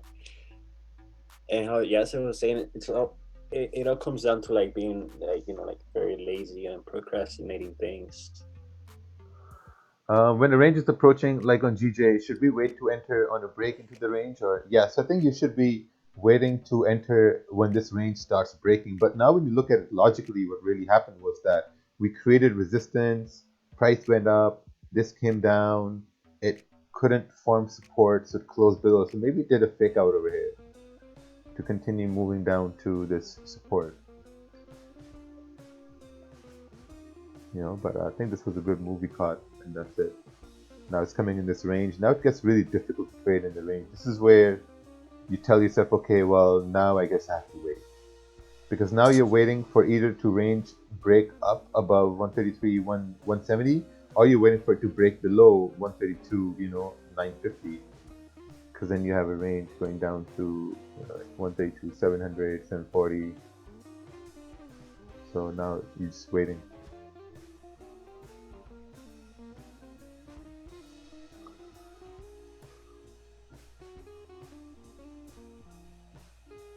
Gold, waiting on gold. I thought we would have to sell there too. Doesn't look like it anymore. I'm not convinced with it. Yeah, It's come down to like a level where we had quite a big rejection to downside. Testing previous resistance to continue going up because their 4 hour doesn't make sense to me. It's a bit messy, I think, where it's at. But I mean, for downside, makes sense. I mean, but if you look at it on a few different time frames, it's a bit of a tough. It could go either way. Yeah, but still, I mean, it looks sketchy. Do you have any sell on gold right now, Ted? No, I wanted to sell because I wanted this candle to break down. So the idea was if we went bearish, I would put my stop here and then I would ride it down, and this would be my first sort of take profit area, and then this would be my longer term target. But the thing is, this candle is finishing, like, it looks like it's very strong. So I mean, I guess I mean, the way I probably sell below here, but I'd still like to buy up in this range, if anything. Yeah, that's the thing, because I don't like this area right here. No, it's not the most recent, but what I've been basing this move off is what happened on the 13th on the hour, and it looks as if we've kind of, like, the big candles up is what we're kind of replicating now, or did this morning, and now it's like we've pulled back to that previous support.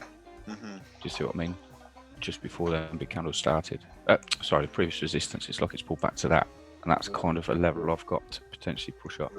Yeah, and the bigger challenge too is you have the spreads are 4 and 5 pips, so exactly. You're trying to grab the range, and the range doesn't make sense now. It's not worth it. No. That's what I'm doing right now. Like, I'm looking at the downside, and it's like we really need a stronger break with that candle. So yeah, might have to wait one more 15-minute candle.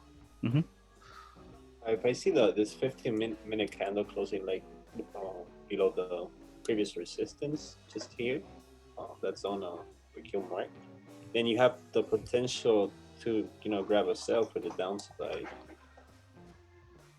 Wow, all the way down there. I'm looking at 1689 as the final target for my trade, but even the 5-minute is sort of bouncing a bit, but it is dropping, which is nice. 1689 would be around here, so that's good. See how that Actually, closes? No, it's actually, 1689. 1689 Oh. is right over here where it says 1689. I don't got my glasses on. I can see. Or you consider the 4 hour for the, let's say this hour start consolidating or start ranging on that area where it's right now between 1695 and 1698. Will you consider a wick fill on the 4 hour, or do you think Yes, you don't yeah, have that's what I enough? was also watching. I was watching the higher time frame that we're still bullish. Mhm. So this candle may pull back and just push up a bit, Mhm. but the way that the hour formed the last hour, we had a huge rejection. So that's why I'm watching the 5 and the 15-minute time frames, because I really want to see if the 15-minute time frame actually goes bearish, and then I'll know the next 15-minute will probably drop down to 1689, 1690 at that point. Okay. Yeah, because basically I want to see some sort of range on this area, and then from the 9 a.m. push, we may have. Yeah, and then I mean your confluence too is the Dow is rebounding a bit. So if you're looking at the pre-market data, we do have a little bit more of a push. So there could be more of a drop to the downside as well. Okay.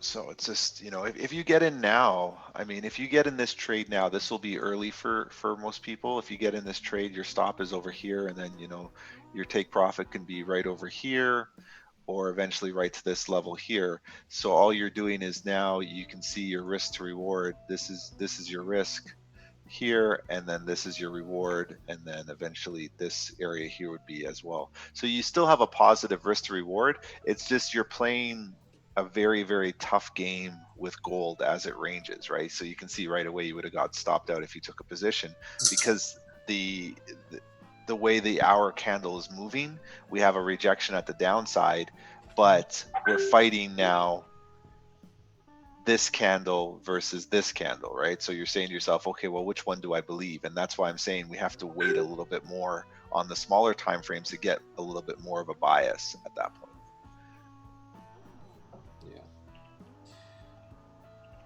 Yeah, because applying this 1 hour candle to this chart on gold, we may have this 1 hour candle to close bullish, creating some sort of support and respecting that support, and then continue moving for the wick fill on the 4 hour the next.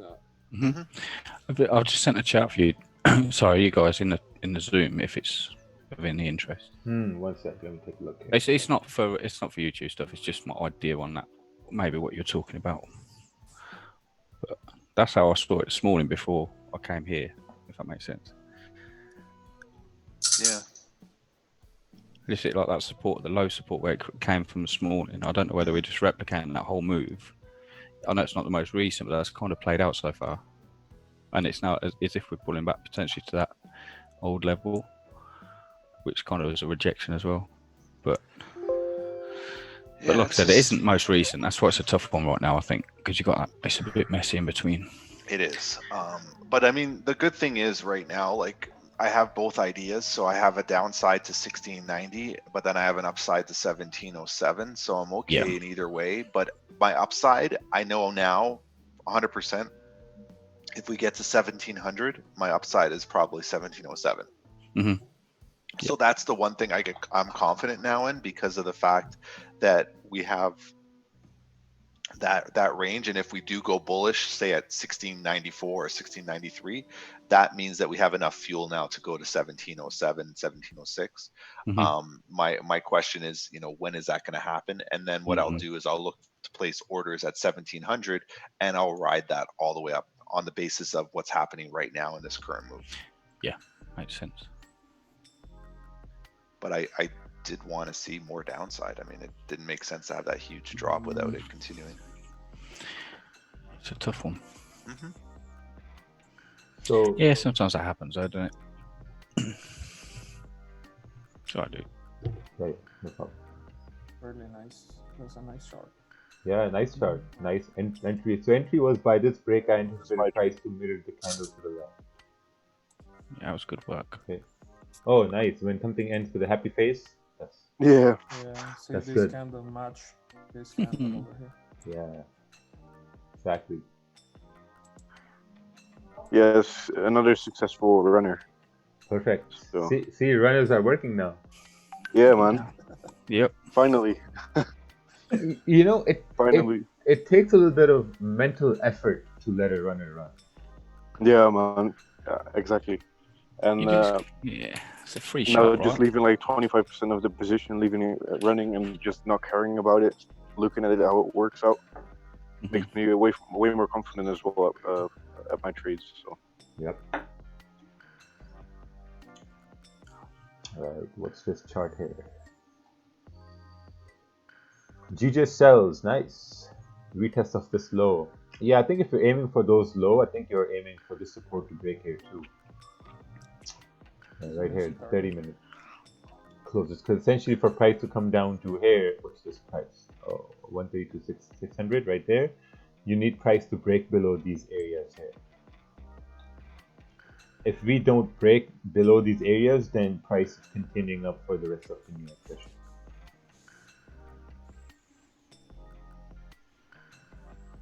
Market slow right now, yes.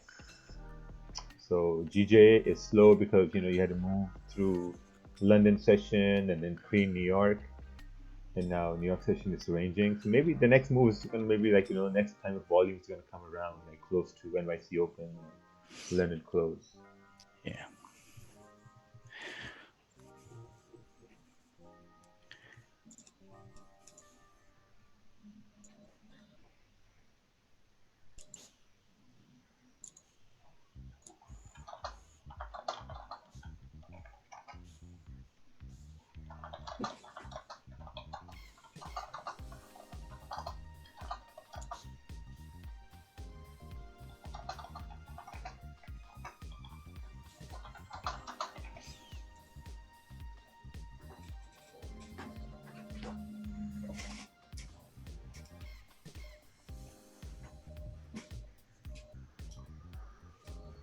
EJ sells question mark. Well, you need to send a chart.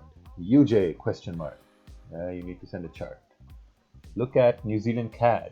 You need to send a chart. Holy.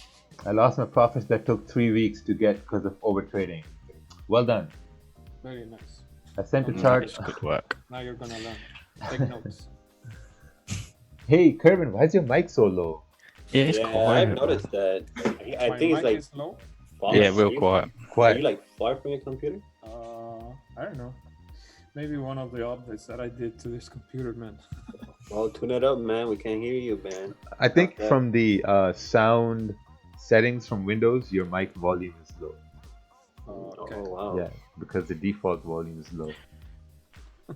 Yeah. I'm gonna check on that. Yeah. Ooh, what's this? Price broke back below. Oh, what are these rainbows here? Volume? The MACDs? No. No, this is number of I don't know, something weird. Good. Number of rewards. 1, 2, 3. Raja, what's your take on gold? Raja does not trade gold anymore because gold spreads are wild and I don't like it. What's the perfect time to look out for wick fills? Oh, yeah, what you were saying? No, I'm testing the microphone. Oh. Better. A little better. Better? Yeah. Yeah. Cool. Also on the zoom settings was too low. Yeah, the best way to look for wick fills, the best time is the time when you will come to the charts and you will focus on the charts. I mean, wick fills happen. You gotta understand, like a wick fill is just price moving in momentum to fill that wick. Like you had this wick fill, when this candle forms, you can say, okay, well, this wick can be filled, So you just gotta understand when there's volume in the market, and yeah, that's it. Basically, it's not that hard. Are you still watching US 30? Let's take a look here. See what's going on here. Yes, I guess it just ranged.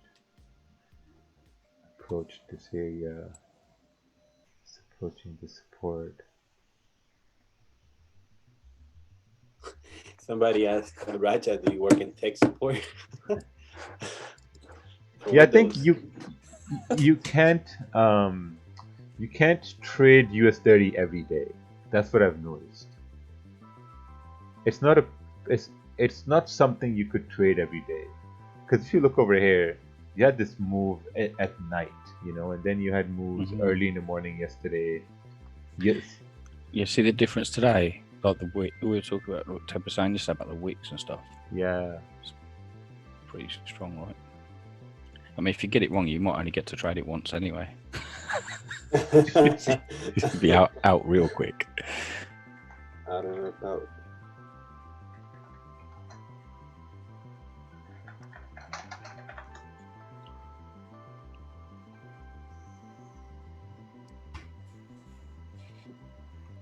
Oh, it looks like GJ is turning around over here. Yeah, that'd be nice. Let's I'll take a wear look it again then. Oh, nice. See, because look, the 1 hour, it didn't really break the low of the previous 1 hour. You continue up then. Yeah, Exactly. the 15-minute broke the high, so it should start continuing for the New York for the rest of the hour. I honestly thought it was gonna bounce back. Well, we gotta see. Gold's about to start doing the same thing. Another 180. Yeah, it's gonna go up. Yeah, I'm watching that. It's going by like 540 degrees, man. Yeah. I think you're right. About to do a bite flip. It's good because I mean, at least now we have a full structure, right? So we can say that, okay, fine, this area here, we're gonna hold. This area here is gonna be our first level to get to, and then eventually here, and then eventually over to this level here. So I mean that's good now, so that we have that.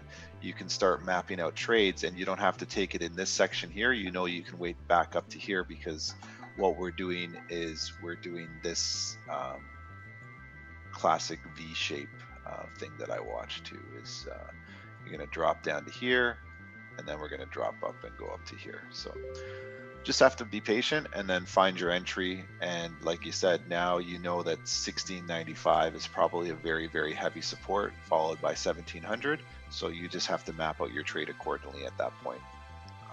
Personally, now I see this hour the way that it's moving here. I would probably wait for another hour candle in this area here or over here, and then ride it back up if that's the case. Yeah, me too. Basically, I want to see some sort of support in 1 hour. Because the 15 minutes is not enough confirmation for me. Correct. The previous one, it closed bullish, but Yeah, it's just bouncing around. So I mean, but now I know what I'm looking for at that point if I'm going to go to the upside, and I'll wait for that upside now. So I'll wait for 1700, and I'll start targeting entries around 1700 at that point. So there's lots of time. So this is where you're at 1696. If you're targeting 1700, this is perfect, because what you can do is you can start mapping out your trade on all the time frames, and you can say, hey, based on this information, this is what I want to happen. So for me, based on the 30-minute, I need the 30-minute to close bullish, and I need to close over here, so the next 30-minute candle comes in here and then starts to drive up at that point.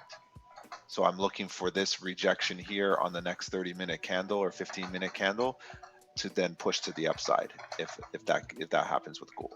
So I'm not going to touch anything right over here right now, because of the fact that we don't have any real push either direction. Yeah, I agree. GJ's moving good too. Yep. Yeah, GJ is gonna take a blast right now. I think you get past 300. That's really. I think this could have been the same entry as it was breaking the high as it took right over here.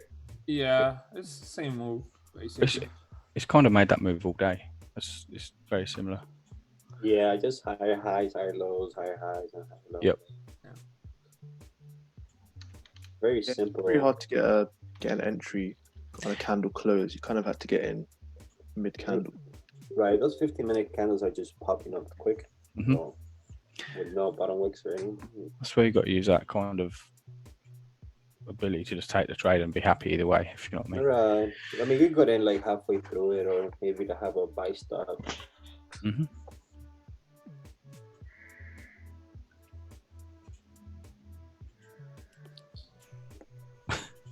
God's playing, man. I'm looking on the 5 minute at 1697 40, 1697 or 1698.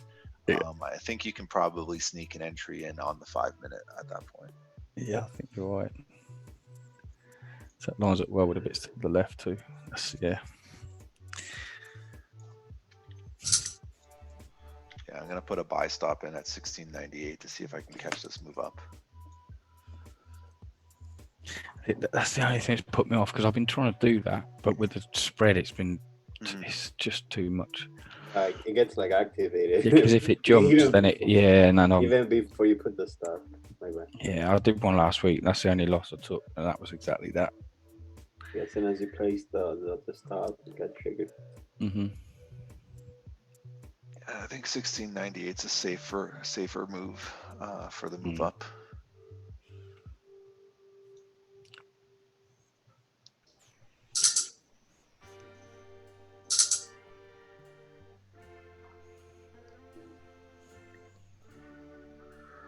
This 30 minutes is about to close in 6 minutes. There's a very high chance the next 30 minutes is going to continue moving bullish. Yes. You're done for the day, right? Yep. Because I'm done for the day. Carol Baskin.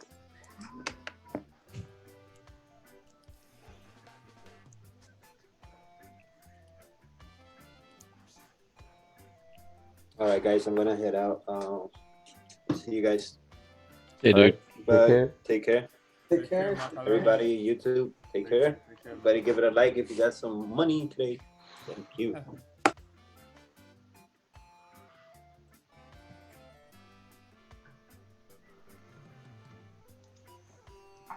Let's take a look here. Ooh, wrong chart.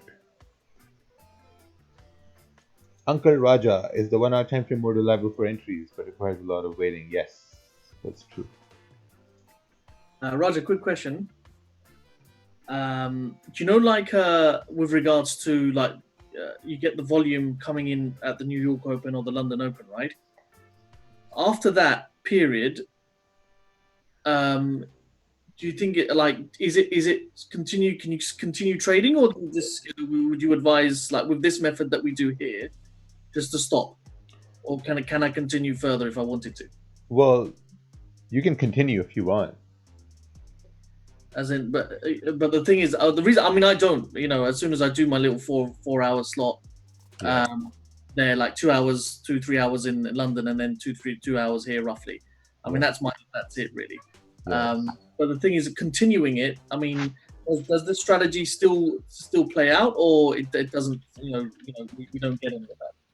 Yes, it does still play out because, like, the volume. The only thing is the volume in London is different than the volume in New York. I haven't traded London session in 2.5 years.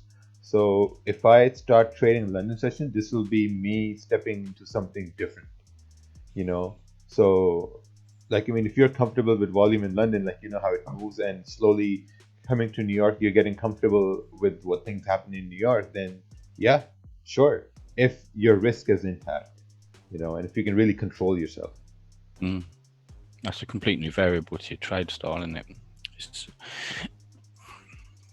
Yeah, because if I want to trade London, I'm going to be tuning into Monty's stream because I don't know what's going on in London session. No idea. Yeah, that's the same. That's the same as kind of like Asian and stuff.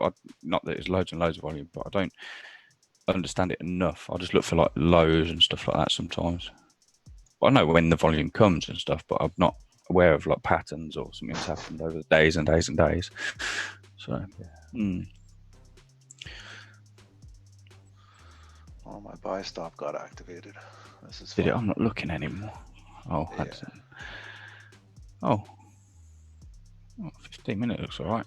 Yeah, I think we're good now. I think I'm going to try and get up to 1700 and see where we are at 1700. All right, guys, I'm off. Thank you very much, guys. Took 2 nice sales in London and in New York. So thank you very much, and I shall see you. Take care. Beautiful. Hey, dude. Thank you. Yeah, take care. That's going to work out good, dude. I think. Yeah, we'll see. I'm just looking at the 5. It looks. It broke that little wick. Yeah. I don't know. Just It's gotta just go a whether you little get. bit higher. Oh, it's just 2 minutes. That's just the thing. I had 10 pips like for 5 seconds. Yeah, I just thought, do you close it or? I think we just need a pop. I think at this time we should be alright. It's the spread's widened. Like my spread now is like 10 pips. That's annoying. See, that's the thing with the buy stops. That's what annoys me. If you're only aiming short term. But we're gonna get a decent push on gold, I think. Because basically this is the kind of candle I wanted. A healthy 30-minute candle bullish. Yeah, it's whether or not it jumps back a bit. That's the problem. There we go.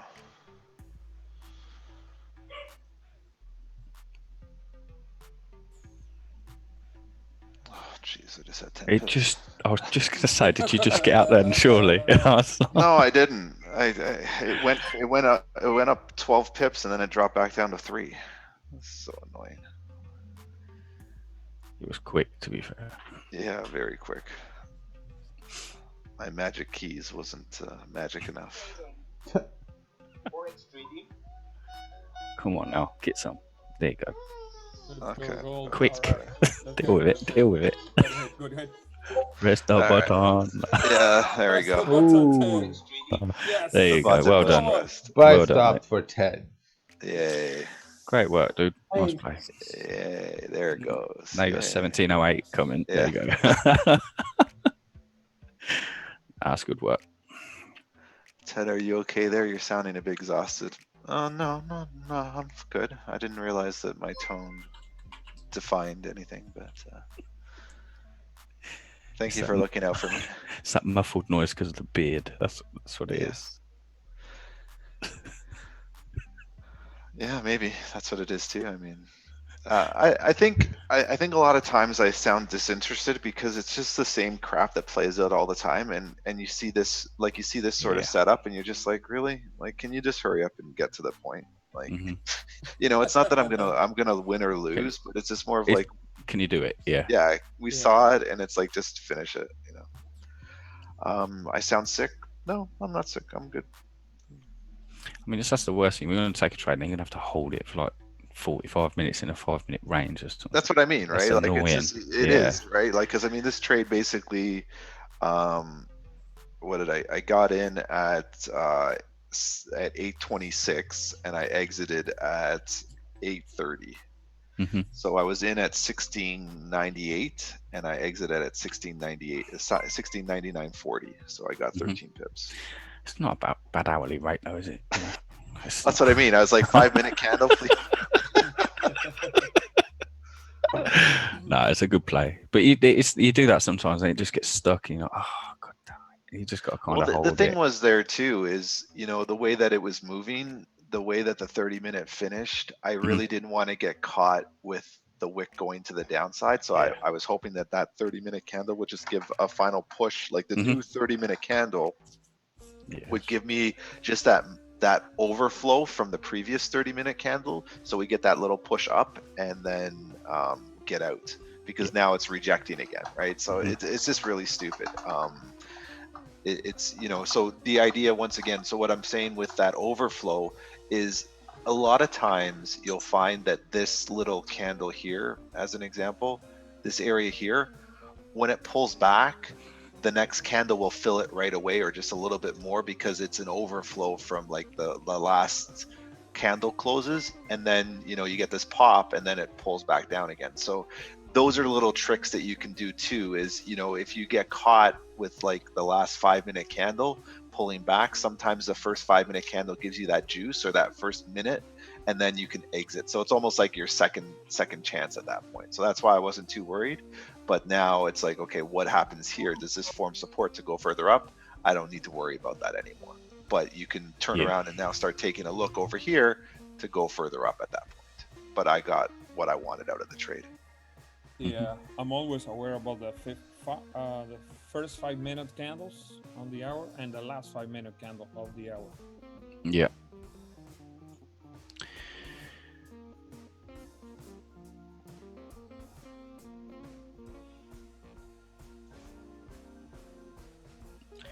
It'd be nice if this candle does 1703.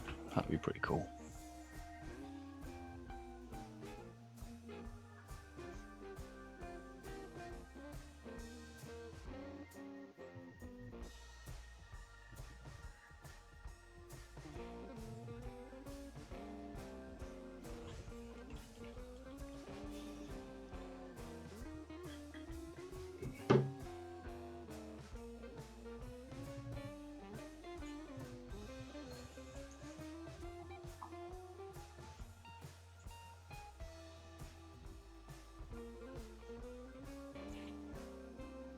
Break support, sell, support on the 4 hour. I would say remove Bollinger Bands. Yeah. I'd say remove Bollinger Bands and also remove this trend line. Because you're talking about previous range, resistance, support. You haven't talked about the trend line. You haven't talked about Bollinger Bands. You haven't talked about moving average. So if you have these on the chart, you should be talking about these. If you're not talking about these, then there's no point in having them. And also remove MACD as well, man. Come on. We're moving in 2020.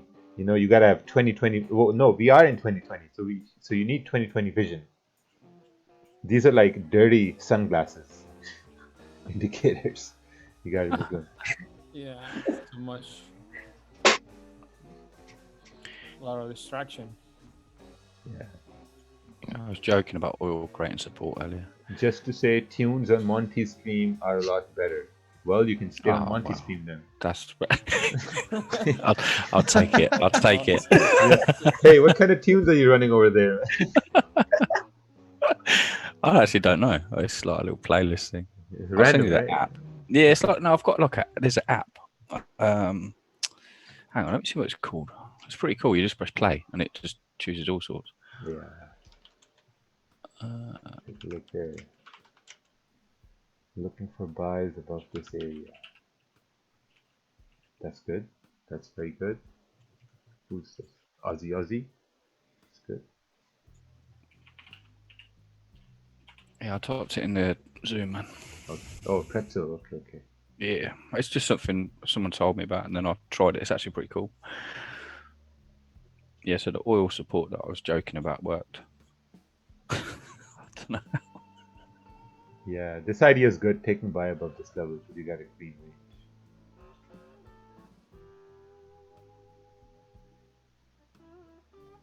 Wow, so Ted had a buy stop where? At 1697? 1698. Ooh. Yeah. So Still nice. the buy stop was activated at what is it? 826. And then I closed at 1699.40 at 8:30. Man, not bad. Yeah, 5 minutes, 13 pips. Just like Garamande. Yeah, no drawdown either, which was pretty cool. And now it should continue to fly. I think 16 or 1705 is a pretty good target if we break. If we can break 1703, 1705 is easy. So anyone who's still in the trade, who's holding, at this point, you should secure profits at probably 1699. Secure yourself 10 pips from the 1698 and then just let it run. Wow. I'm only holding 10% of my position. Yeah, because I mean, so now when you think about the story that this trade is telling you, the 9 o'clock hour is coming up, and you can see we're filling in that previous bearish candle on the hourly. So 1702 would be probably an easy target right now. If you got to 1702, I'd probably be looking to secure, because what'll happen is probably in the last 10 minutes, this may pull all the way back for the next hour to push. So those are the variables that you have to keep in mind when you're trading. We've just basically reversed that whole move down that we had last hour. So with that being said, you might find towards the end of this hour, we have a little bit of a pullback. so that we can continue on the way up, but we don't know as traders how big that pullback is going to be. So right now you have momentum because this is a new 15-minute, new 30-minute candle. So you have to break up that 30-minute candle to maybe the last 15 minutes, we might have a pullback. It doesn't mean that it's going to happen 100% of the time, but just based on history, you might find that we're creating maybe a consolidation pattern on the hour as well. So when you look at that and you look at your hourly candles, you can see that we topped out at the previous hourly candle.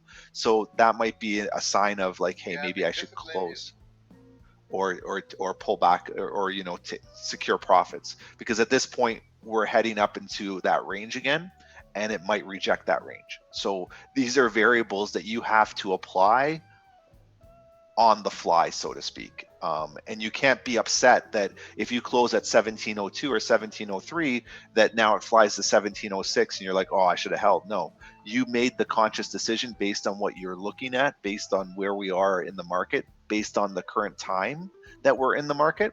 And you have to be accepting of that decision. Like I closed at 1699.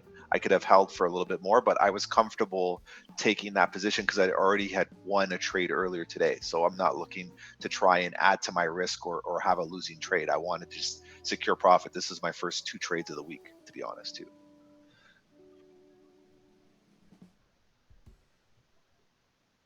Very nice. There was like no drawdown at all at 1698. That is true. I was just looking at the that. buy stop worked. That's my Instagram highlight. I'm gonna send 16 stories about how I was able to take a winning trade today. Oh man.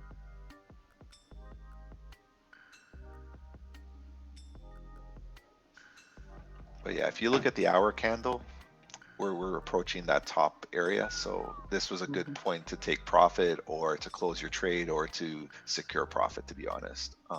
If it does fly up to 17.6 in this hour, great. But like I said, I err on the side of caution. I rather secure a winning trade than try and guess what's going to happen in the next 5 minutes. Yeah, I agree. But I mean, like I said, the 4-hour candle now, you know, if it pops up, it'll still move, and then your daily candle now is pushing as well. So you have legs. I mean, if you're in at 1698 was right here. I mean, this right here is easily secured 20 pips. Let it run. Yeah. All right. Oh, there you go. Yeah, I tried to play the range. So I took my entry at 90. It was 1695, 70. So that was my entry, and my stop loss was below the previous 15-minute candle, which one the one that closed bullish. It was a risky, but trust in the 4-hour because you know. I was expecting the last 30 minutes of the candle to make a decent push. It was risky.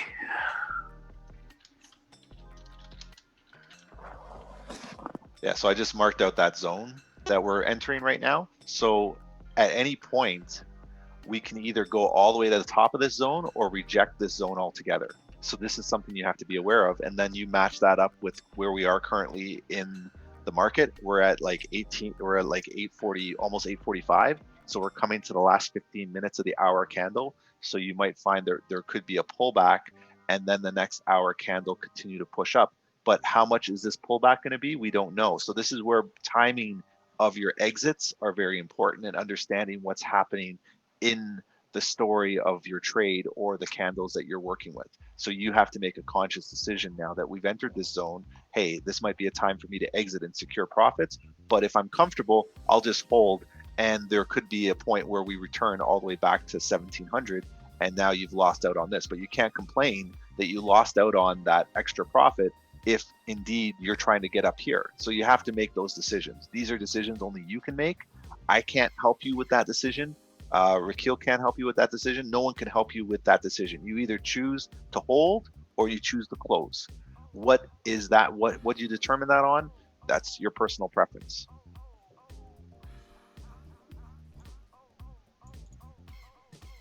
and never be upset with yourself for closing a trade when it's in profit. That's the dumbest thing you can do.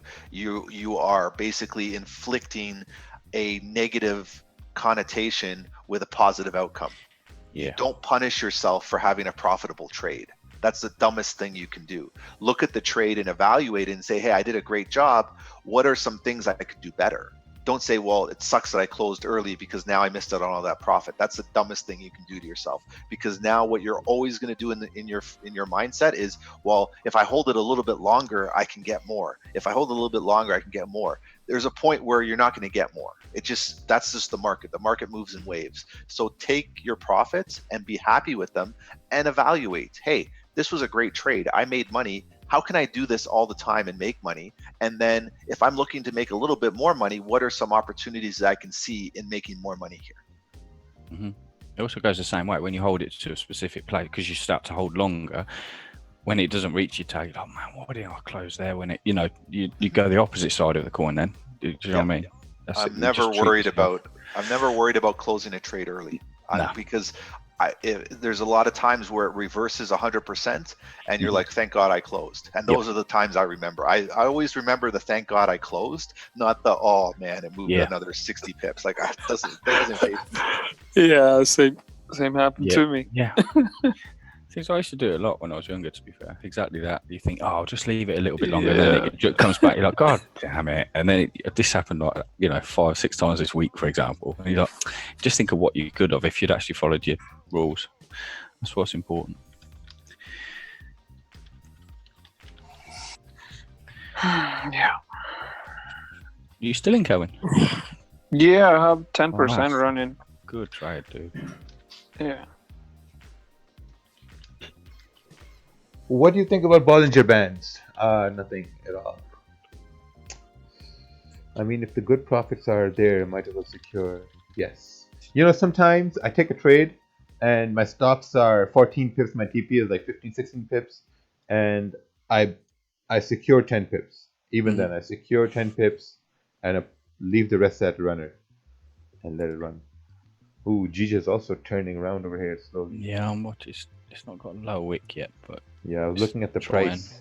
This 30-minute can do exactly what it did over here. Made a big. Do you do that? Sorry, go on. Yeah, made a big pullback and then continued up. So this could do the same thing in the last 15 minutes of this 30-minute candle.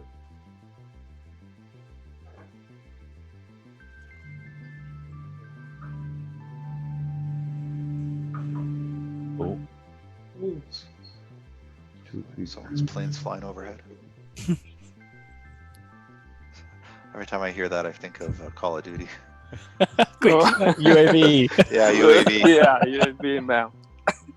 I played last night for like 5 hours, and all it was, I was just running around. It's funny in the airport.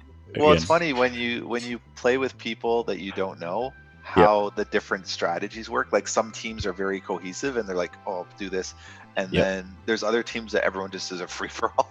It is, because it's random, isn't it? If you go in there random, you get like 4 random people that have never spoke before. It's cool. but sometimes, but you can see the dynamics, because like when I played, there was some teams where they're like, okay, this is what we're doing, and like, they would save you, and you would work as a team, and like we at one point we commandeered a building, and we were all sitting on the top of the building just killing people, and we were saving each other and reviving each other, and then the other one was like everyone's just off doing their own thing.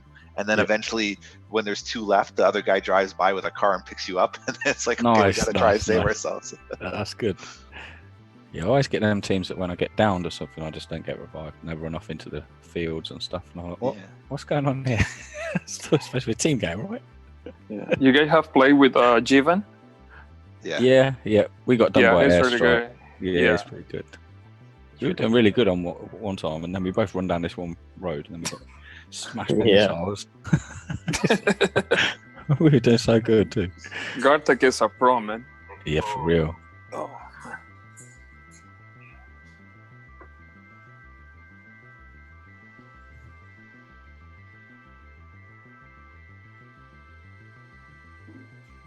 Well, I'm going to get off, guys. Have a good afternoon, morning, whatever it is. All right, take care. And I'll catch you tonight, man. Nice one, boys. See you later, man. All right, let's go.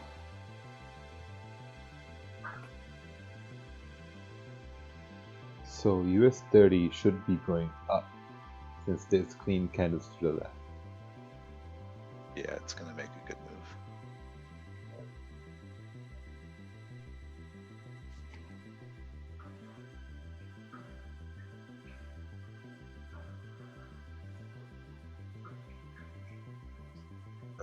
Was looking at GP CAD buys, but it didn't play out going along with my chart. I mean, oh, wait, oh, that chart right here. Let's take a look.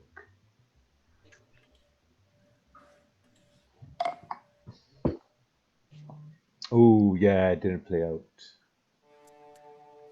Came back down, kind of like range. Came back in the range.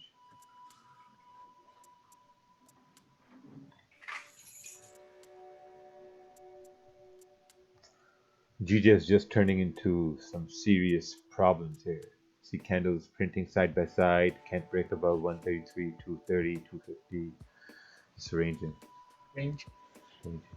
So we wait for breakout, wait for support resistance to form, wait for candle to close in the direction you want. Take trade with stops below the 30-minute. Yes, that's what, it's not what we do, but that's what I mainly look for. I don't want to be responsible for anyone else. So that's basically what I look for. Like if a candle can close in my direction, and if I look left and there's a range, I'm taking that trade 100%.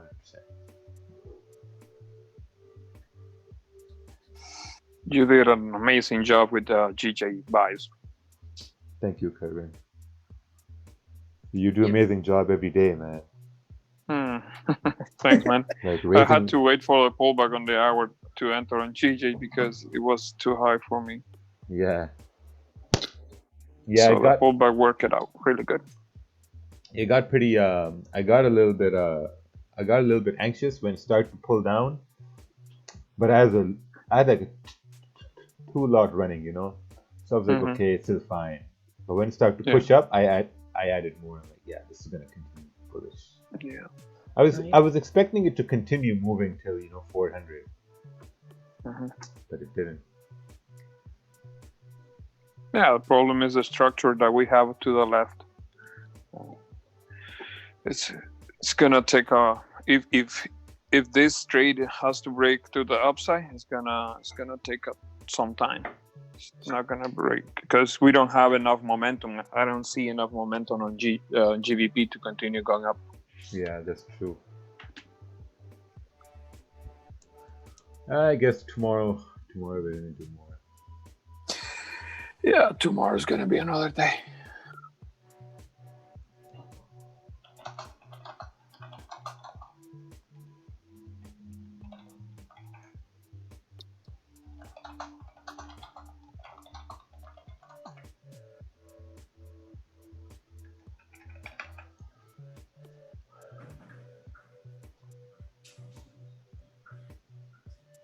Man, these magic keys are just crazy.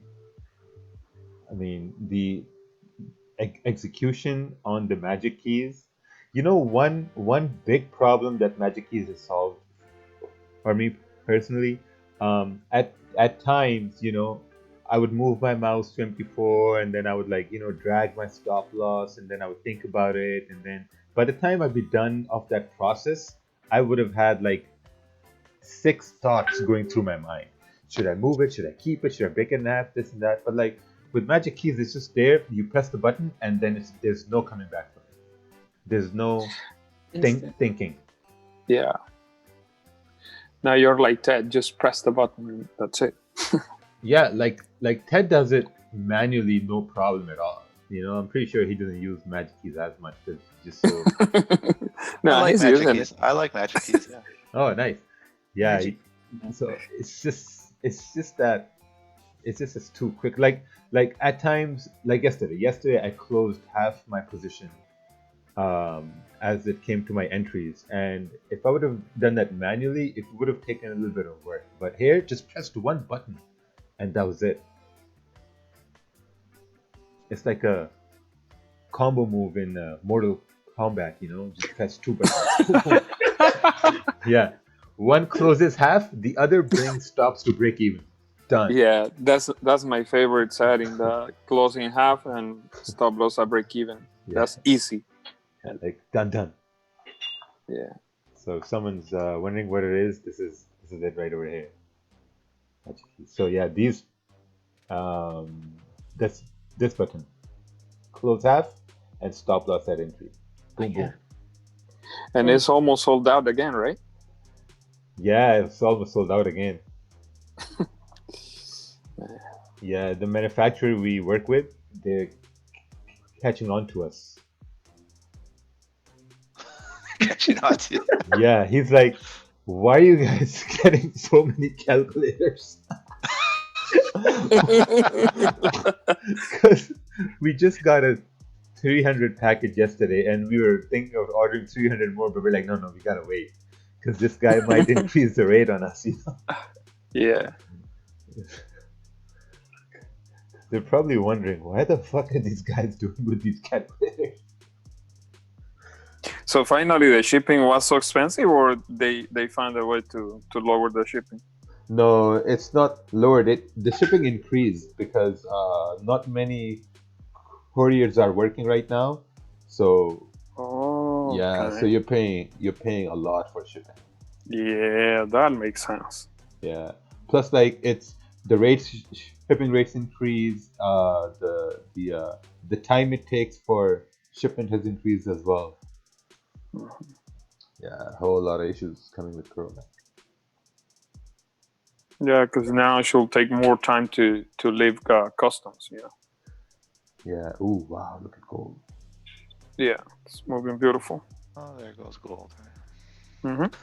Hey, is US 30 correlated with gold? Not really. Not really. No. Sometimes, yeah, but not really. It's really correlated with the Dow. Like if you look at the futures market right now, the Dow is up, so US 30 is going to take off. But how it takes off, nobody knows. That's the problem. Like I don't know enough about how it moves in relation to the points that it moves up, right? Like right now the Dow is trading at 23,263. But then when I look at US 30, we're at 2340, right? So why is it the discrepancies? I have to research a bit on that.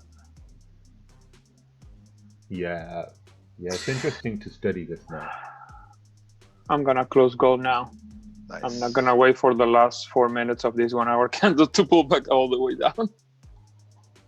It has the chance to break above the 1707, but I'm not gonna risk this 10%.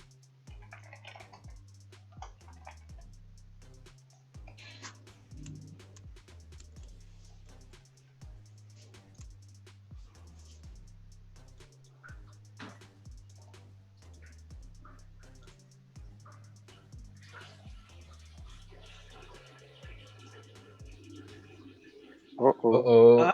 What the? Somebody. Jesus. Come on. Oh, man. You should have muted that, man. Come on.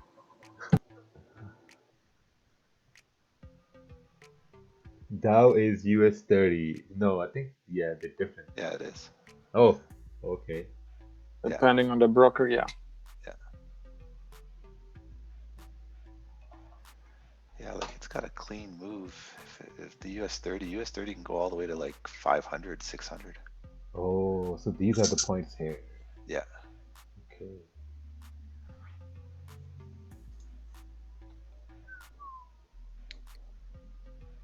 Oh, wow. That final push on gold. You see, yeah, last 5 minutes. Oh, man. But I'm glad I took that trade. It was enough for me.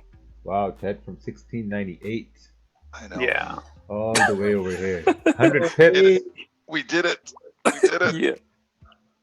We're the winners again today. Again today. Yes, sir. It didn't matter where you clicked buy on gold. As soon as it started going up, you win.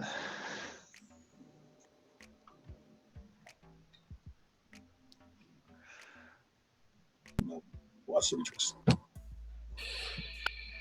We broke down every move on gold today. Yep. Every move was broken down. It's a good thing about being us.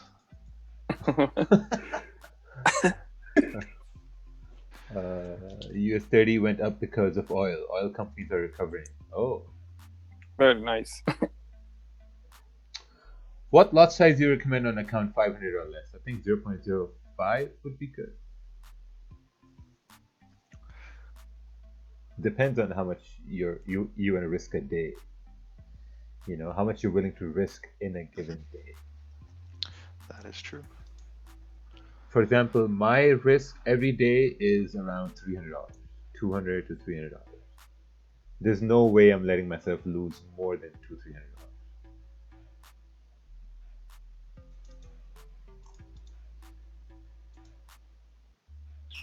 And you look at the 1 hour on GJ. Yeah, it's pushing.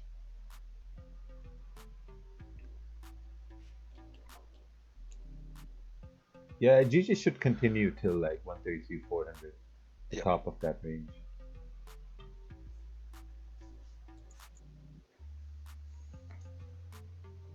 Can we look at GP CAD? Post a chart. Can you look at AUD USD? Post a chart. Could every single pip on gold? Oh, nice.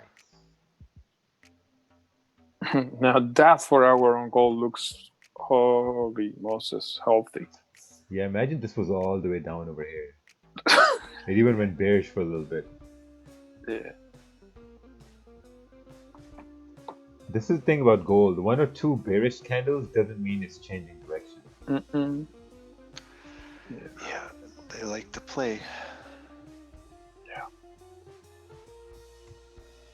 Ooh, GJ 30-minute candle close with a small body. This could mean less volume, but the 1 hour closed super bullish as expected. This is heading up. GJ should have no business going down. Yeah. You can basically.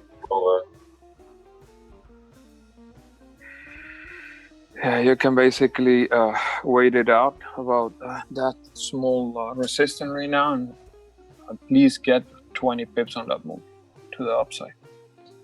But I'm not touching it right now. Can you look at CAD JPY? I've sent a chart. Let's take a look. It's awesome. I like looking at charts. 30-minute candle close bullish. Rejection at support. Yeah, makes sense. I mean, I think your stop, you could probably maybe bring your stop down over here probably, and then expect for price to come up over here. And with the NYC open, maybe you could expect price to come up over here. This target is a little aggressive. That's a little aggressive. You should start thinking, what can you secure in the next hour or 30 minutes? Because if you can come to the charts every day and secure at least something in an hour or 30 minutes, that's your trading plan right there. Then you can say, okay, you know what? Now I'm really getting better slowly. Because you're reducing the time in which you make money. That's the whole goal, right? What's this? Oh, wow. Listened to Trump, listened to Pelosi. Don't give a about candle, bought it, probably hold for a month. What is this? Oh, US 30? Oh, okay. Going up to 29,000. Yeah, I think another dump down is coming.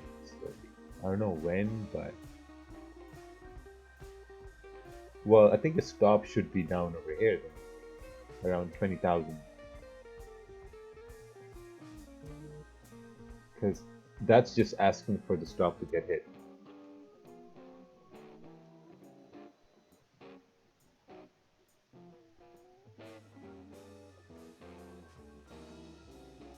I see GJ as a sell. Well, I think GJ, you need to have. Okay, let's take a look at it from a selling perspective. 4 hour, you're at the 4 hour. You look left, you see that there's this strong 4 hour zone here. That's extended to the left. There's a strong 4 hour zone where price rejected. So you're probably looking for a rejection over here. Okay. So looking at the 1 hour here, the 1 hour has also encountered some sort of a. This was consolidation. This is the support of this consolidation. This is the resistance of this consolidation, right? So let's remove this zone here for a little bit. Perfect. So we have support forming here on the 1 hour, and we have a minor resistance right over here. So far, the previous candle closed bullish. This would indicate that this candle should create a liquidity where it can continue to go up. But if in case you're looking for sells, so we're going to look at it from a selling perspective. looking at the 30-minute candles here, the 30-minute created some sort of a resistance here. So basically, you would want this 30-minute candle to close bearish, you know, and then essentially you would want to see, I would say a safe sell would be below this area 132, or even, you know, 132 even, or below 132 960 or 950, whatever, because this is a range. You know, this is a 25 pip range, and then you have all these wicks. So the problem with these wicks is, if price starts coming down in this range, it could wick at this point, it could wick at this point.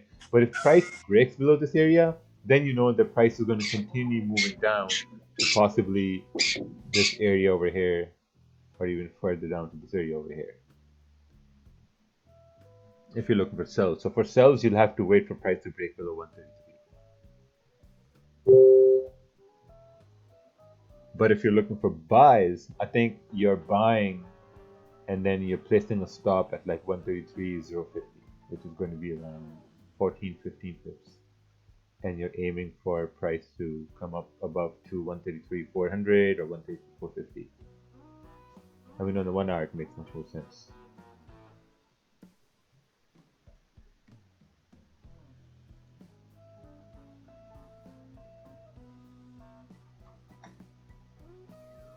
What's this? GP CAD, strong, yeah, GP, this is all garbage. This is where you need to identify if this is bad market structure. This is bad. Stay away from it. When you see this, you should say, okay, my day is done. You saw this move here to the left, this was a good move. And if price breaks above this resistance you have, then you can have a cleaner move up over there. But since that's not the case, then this is not a good trade to look at.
Someone messaged me saying, hey, I'm this, founder of Gateway Media, we have social media agency, blah, blah, blah.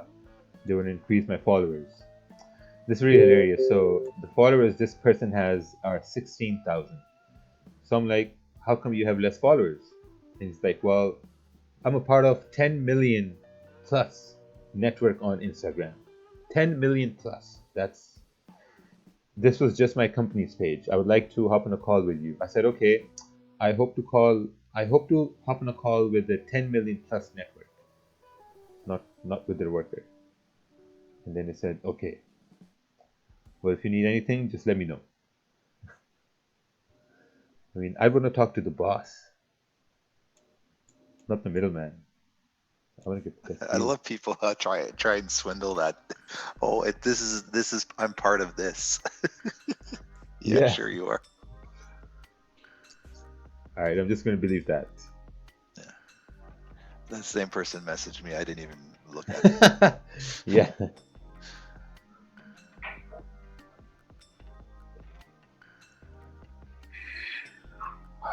Well, that's the important of closing your trades on time. See, gold is retracing all the way back.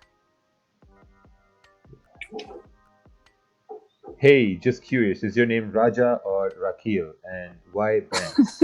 I remember you as Raja Zahur. Yes.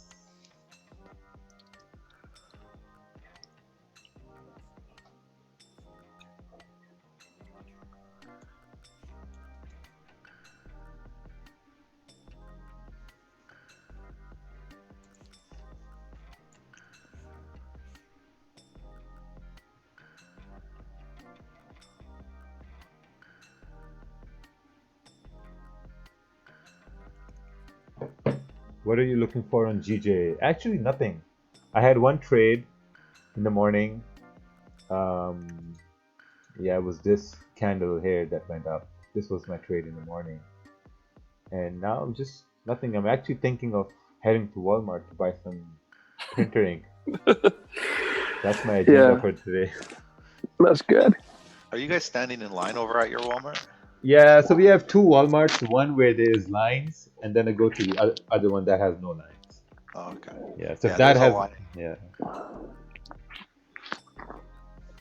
You almost Yeah, have to same like here. really make it worth your while. Like I went the other day, I'm like, man, I gotta buy stuff now because I don't Yeah, want to that's go the back. thing, right? You don't want to be making lines every 2 days. You know, I've figured it out. There are lines. There are no lines before 11. Then people start waking up, you know, and then they have lines till like 3 and 4. Then close to their closing time, there are no lines because everyone's Oh, just okay. staying inside. Okay, nice. I'll keep that in mind. Well,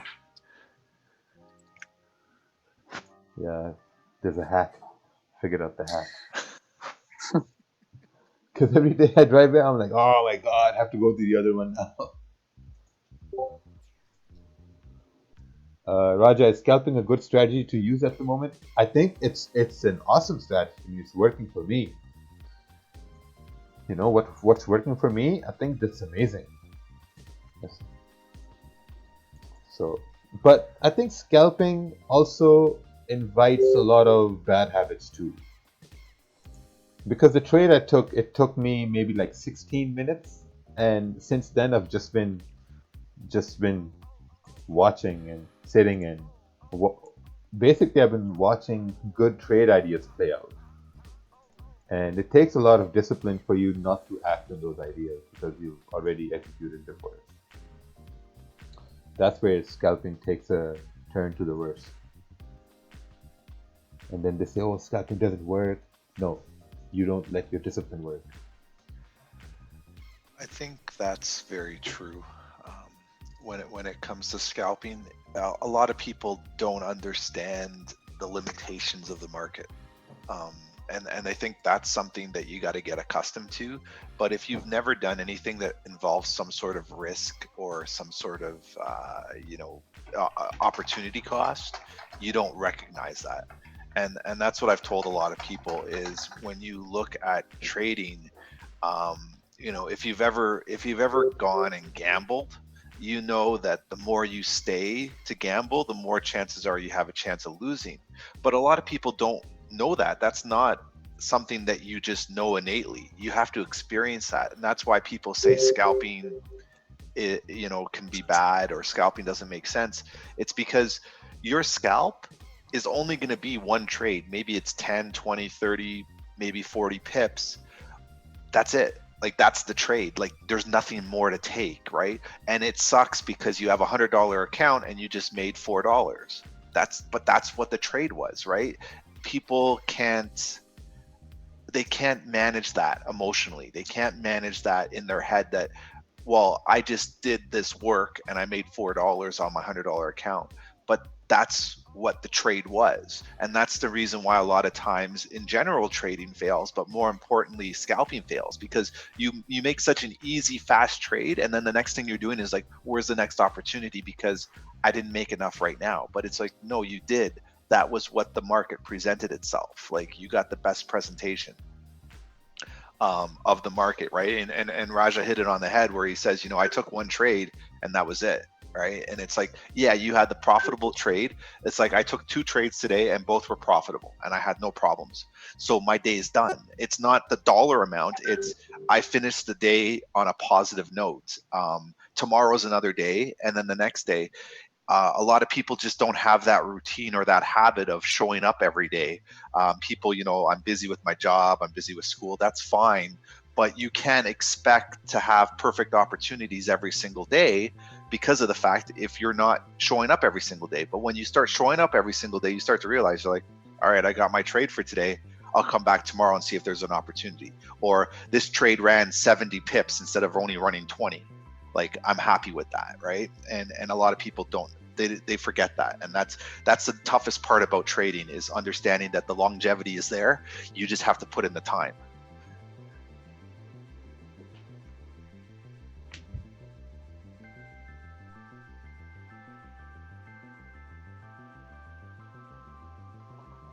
Yeah, I find it was like that a lot when I first started trading, like a year or 2 years ago. And then as I started coming onto these streams and talking to you guys, I noticed like you said, all you need is 1 or 2 a day, regardless if your account's $100 or $10,000, your $4 or 400, whatever it is, you got a profit for the day.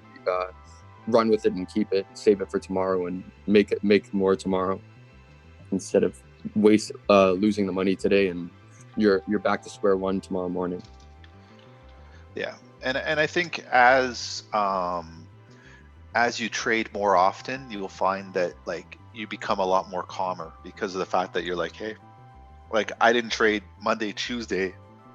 Today I traded. I'm happy. Like I took my 2 trades where if I had traded Monday and Tuesday, I probably could have found opportunities, but I was busy. I was doing other things, so it's like, that's okay. I'll come today and see if there's opportunities. And Wednesday, I know based on my journal, based on my statistics, that Wednesday's a high probability trade day.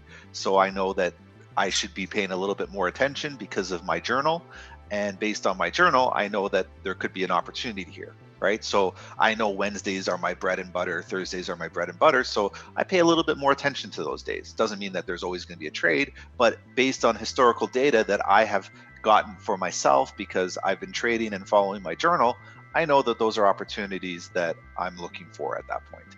And that's what people have to get used to, is saying, okay, you know, like these are where my best opportunities are. So I don't really have to focus too much on, you know, Sunday night or Monday morning. I know that Wednesday and Thursday, that's going to be my main focus, and hopefully I'll get something there.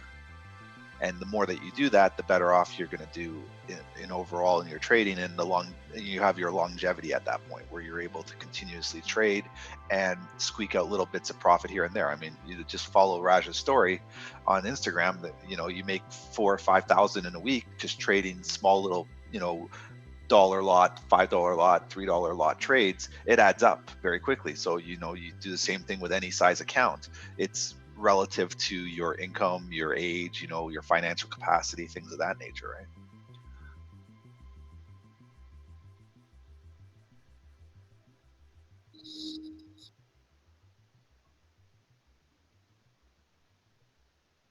Yeah, I wrote down on my computer where I trade. There's always going to be another opportunity, because I find like I used to get caught up a lot and, oh, I need to make money today. I need to make the money like right now. But I'd make a trade and then 5 minutes later I'd see a better opportunity, right? So just got to be, like you said, be patient, know the days and the times that you need to trade at, what you're looking for, and take advantage of it.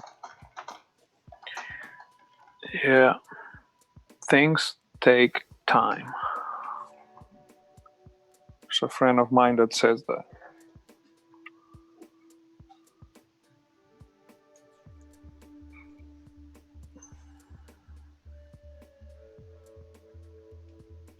All right, I'm gonna head off here. I have to go do some stuff. Enjoy. Okay, Reggie. So, yep, take care, Enjoy. everyone. All right, take care. Take care. Shukriya. Have a nice day, everybody. Yeah, take care.